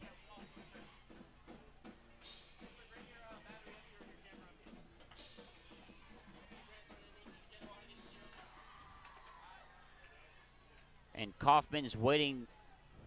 They're missing a couple players here for the point after. They got him on the field now. Kind of hard to keep everybody on task when the game gets out of hand like this. Kaufman's point after is through the uprights.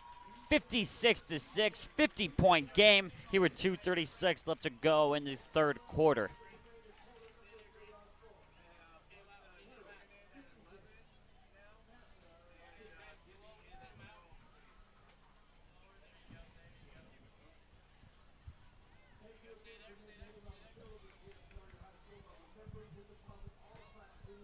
So, Brian, we've talked about it before. As we head into the playoffs in these next couple weeks, best case scenario for Perry from the lineup of the teams, depending on where they get seated, is having Chandler on the opposite side of the bracket. Yes, I mean, it's just a bad matchup for this team. And, you know, we talk about a lot of times where certain matchups can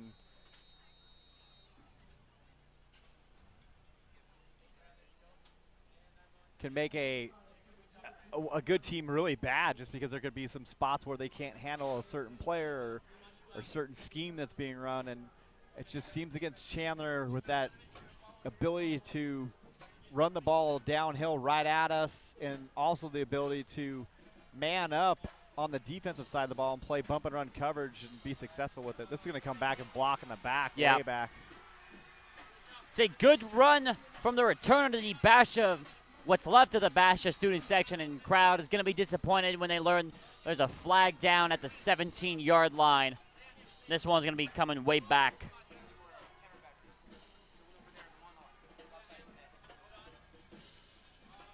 It was Jalen Goodman on the return.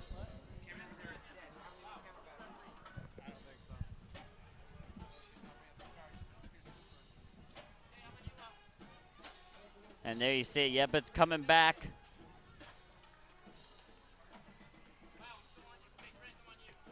And there you see him you see Goodman kind of just shaking it off. Not a whole lot he could do about it. Good run from him, though, hitting the hole and making something happen.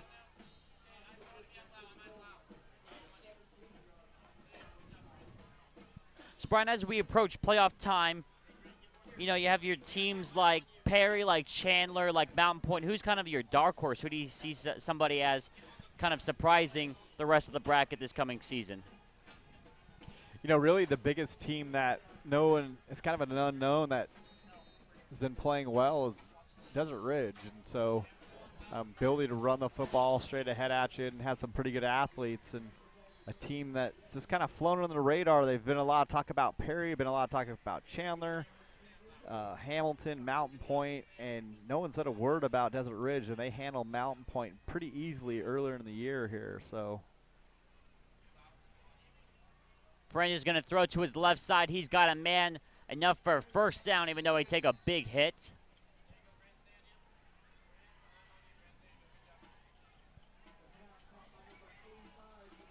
As we are approaching 90 seconds left to go here in the third quarter of the Val Vista rivalry that, like I said before, it's kind of turned in recent years. Right, Brian, it's been a while since we've gone. Have we ever had a real, it's been in years past, I think, probably before I got to the school in 2013, that we've had competitive games between these two teams. It's usually been a blowout. Some for Bastion in the beginning of the years, and now in recent years it's been all Perry. yeah, there's a couple of years there where they had, what's that receiver's name, and we just could not handle him, and he destroyed us that one year. Had a really tall receiver, and him and Ryan Kelly had their way with us. A couple of years back where, you know, Pumas were just undermanned, didn't have a lot of athletes, and couldn't keep up. And Basha had a pretty big line, and they were able to control the ball and do pretty much what they wanted to. Friend threw on the far side. It's going to be PI on the Pumas, saying the DB didn't get his back turned in time.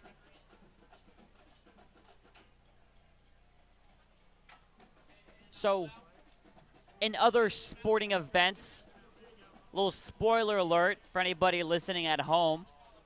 Turn us down for the next 15 seconds if you care about Game 3 of the World Series. Astros got the 5-3 win over the Dodgers tonight. Yu Darvish didn't make it out the second inning, gave up 4 runs and 1 2/3. You know, Yu Darvish is the guy that the Diamondbacks cannot hit to save their lives, and other teams sometimes seem to just, they hit that little floating slider he likes to throw, and those off-speed pitches, they handle him really well, and the Diamondbacks can't touch the guy. And so it's amazing to see the success that a team like Houston can have and chase him that early in the game.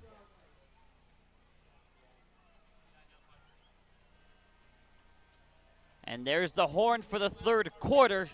So 12 minutes left to play here at John Wren Stadium. Our score, Perry 56, Basha 6. This game has been all Perry since the start, and the seniors are going to be able to walk away from John Wren Stadium, at least in the regular season, as big winners. We'll be back to start the fourth quarter after this short break.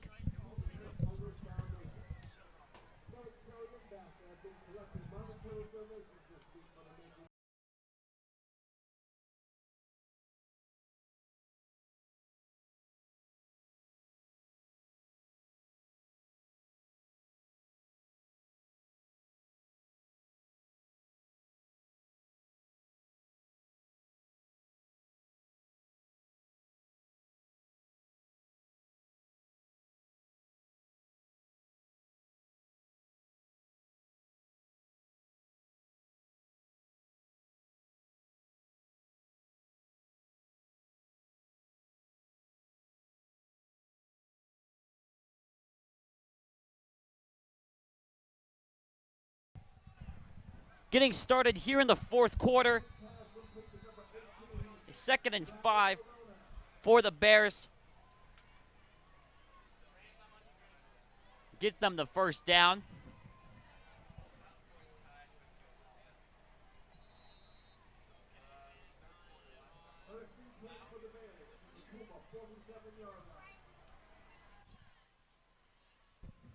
.11:30 and counting with the running clock. They're going to run the ball again. It's going to be about a 5-yard gain. This is weird. We lost our color commentator for the time being, Brian Bernier.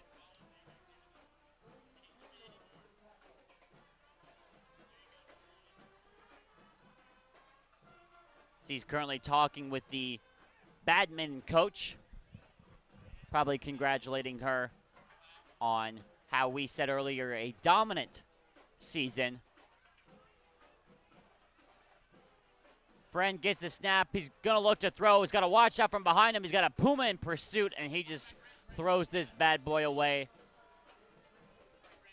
So it's going to be 3rd and 5 now. That running clock comes in clutch, doesn't it?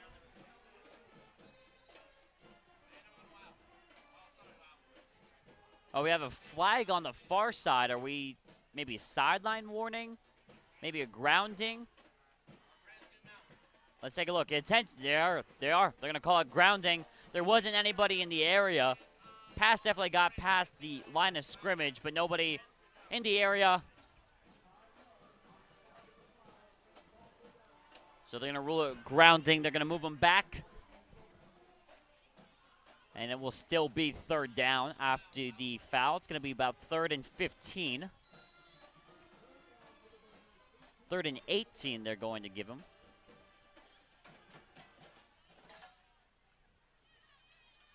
The clock continues to run. Friend's going to throw deep. He wants to get an 18-1 throw, and he throws it over everybody's head. Falls incomplete. 4th down. We'll see if they go for it. Nope, they're going to punt. Rare punt. We'll see if Sifferman comes out to punt. No, they got a new punter in, number 39. Jaden Terragino on the punt for the Bears.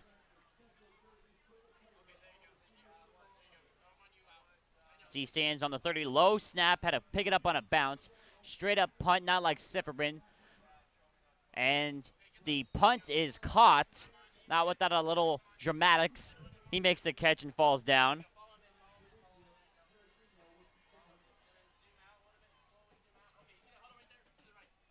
Everything cleared out. This game's all but wrapped up. Everything's coming to a head this season in Perry football. If I'm not mistaken, unless the rules have changed from last year, I'm not sure. We haven't really talked to anybody in the know yet, but I believe we have 2 broadcasts left. The 1st round and the 2nd round of the playoffs. After that, at least how it's gone in years past, we lose the rights to the game. They usually get taken over by either Fox Sports Arizona, NFHS, one of the above companies, as Colvin on the carry gets tackled at the line of scrimmage for 2nd down. Pumas right now, number 1 in the state, according to AIA, but like Brian said earlier in the broadcast, it's one of those things where there's a 3 or 4 margin and PowerPoint rankings between number 1 and number 4, so nobody really knows how that PowerPoint system works. They kind of just put all the teams in the computer and it just spits out who's at the top and who's second from the top. So like Brian said, even with as dominant as a win as this has been, even as dominant as a season as this has been for Perry, they still have a shot of not being number 1 in the state. So it all is a chance. It's a game of chances to see where all the top cards lie and where all the rest fall from there. Here, nice run for the Pumas past the 1st down, past the 45. It's a 1st down on the carry for the Pumas. That looks like number 22, Jordan Sweat. Not to be confused with Jobin.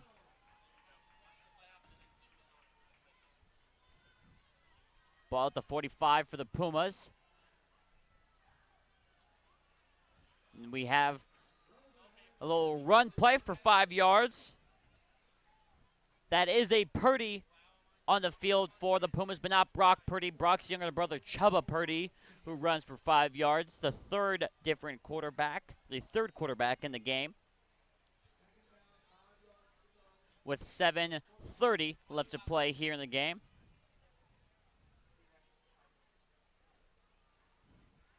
The run play going absolutely nowhere. They're going to lose a few yards here. Going to lose, looks like 4. It's going to be 3rd and 9.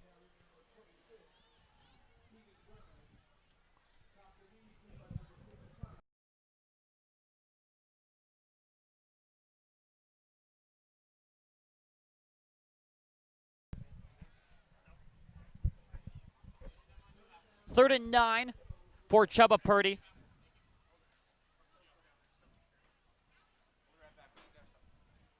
Almost a good grab. Pass was a little bit high. He was looking for his receiver at the marker. It falls incomplete, and the Pumas are going to punt, you would think, but the offense right now is staying on the field.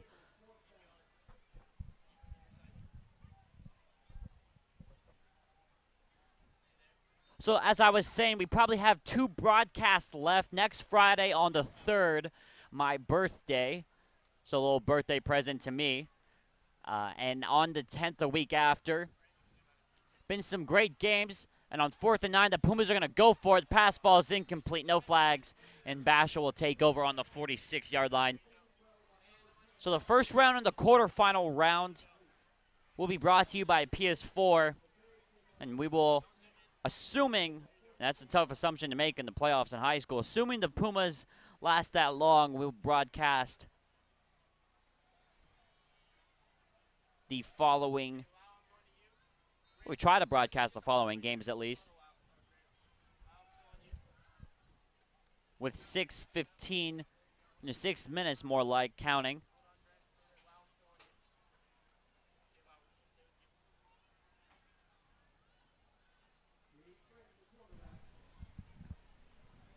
As they're going to give to Campbell. Campbell, who's back into the game for 5 yards. I was just saying, Brian, I'm assuming the rules haven't changed for our rights for broadcasting the playoffs. We still get the first 2 games? Yes, same setup they've had previous. You know, we saw last year we weren't able to do the semifinal game that was at Hamilton High School against Chandler. They brought in the NFHS crew, 1 camera. Yeah. Static shot. Yeah, so. Yikes, yeah. We offered a broadcast, and they did not allow Nope. us, even though. I mean, I was there. It was 1 camera up the top, a little camcorder you could buy at Target. Little laptop setup, plug it straight into the laptop.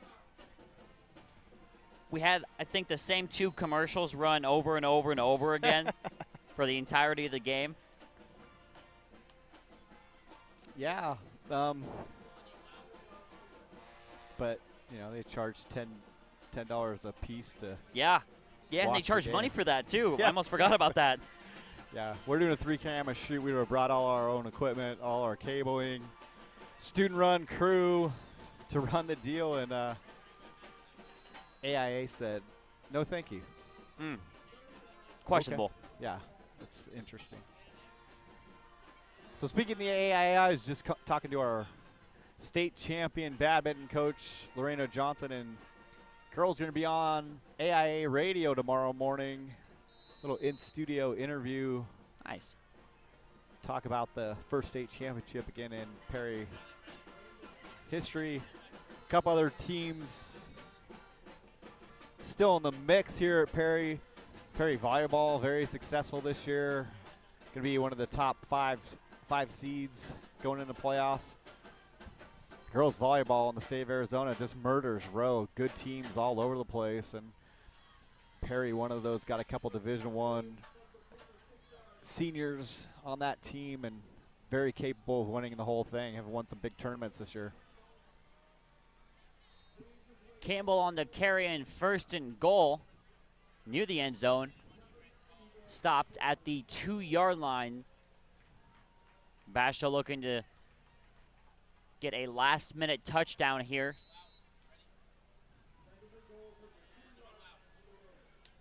So even the positive is, even if they score, which Campbell almost did, he's short a yard.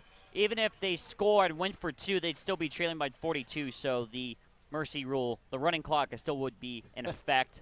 Still a long game, even with the running clock. Yeah. It's getting a lot of balls in the air and stoppage of play. And so Puma's getting some other players in there, which it's nice to see, and Bash able to score. Yep, Campbell runs it in from a yard out. So Campbell will end his senior season with a nice little touchdown, so that's something he can remember by. Let's see. Look, they went for 2 last time. Looks like they're going to go for 2 again. What's the card say? I guess it. Go for it.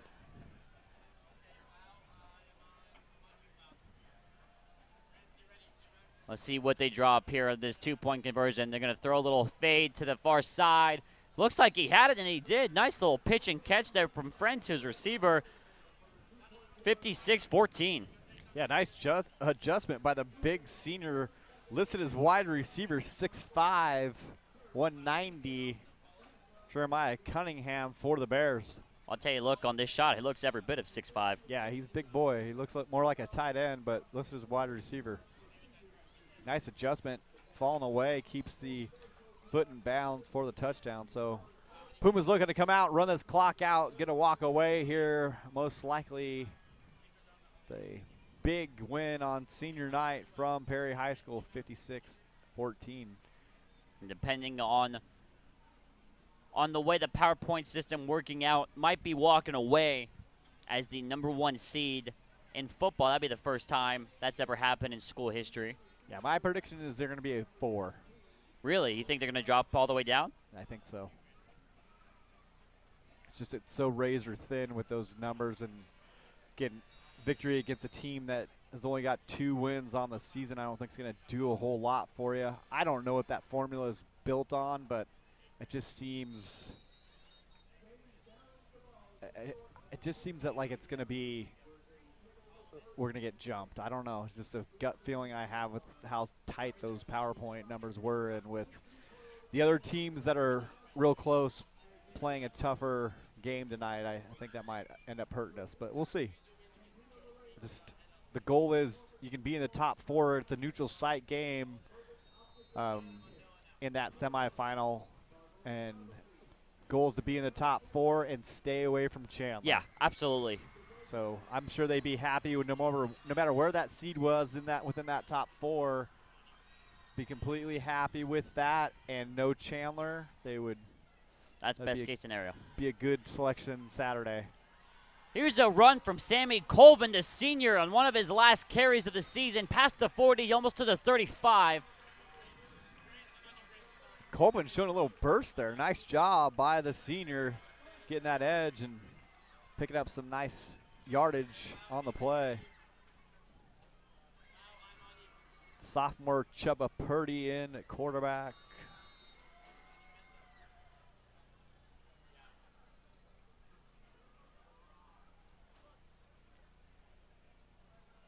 And they're going to run it one more time as Peyton Hill, listed on the roster as Paul Hill, but as Peyton Hill puts his shoulder down and gains about 8 with about 90 seconds left to go here in the game.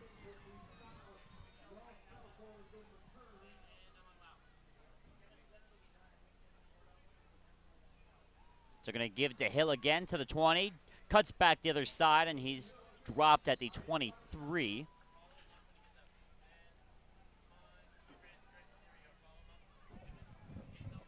Nice run there. Puma's making huge substitutions every play here with the receiver spots.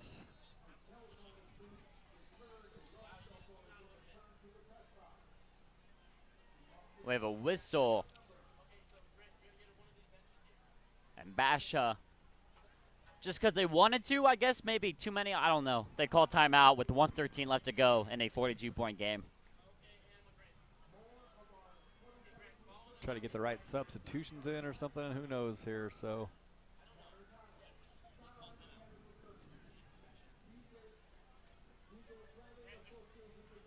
So Perry might walk away with this game even with an extra score by the time we're done here. Looking good for the playoffs. It's going to be the second consecutive 9-1 season from these Pumas. Yeah, huge. I mean, going to get to 2 9-1 regular seasons for a team that has really turned the corner in the last couple of years. Yeah.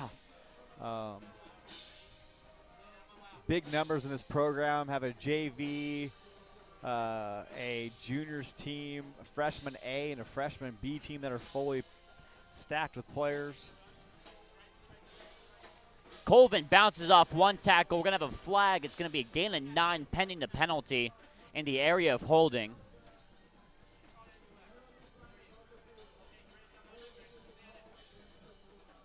But no, this team, my freshman year, so 5 years ago, first went 5-8. Then I think it was 4-6, and then 5-5. We went from bad to somewhere mediocre to all of a sudden one of the best teams and one of the favorites for a state championship in a very short time. Yeah, and we kind of got put up in that bigger division to the top. We were 5A and they got moved to 6A. And it was tough sledding early on, but found the formula that worked with those bigger numbers. And again, Perry has a lot of kids on campus, 3,500 students. So football pretty popular here at the school and then within the East Valley. And so players starting to come here as a destination of choice, whereas before it was kind of the fourth choice within the district. Purdy takes a knee with the running clock, 30 seconds and counting.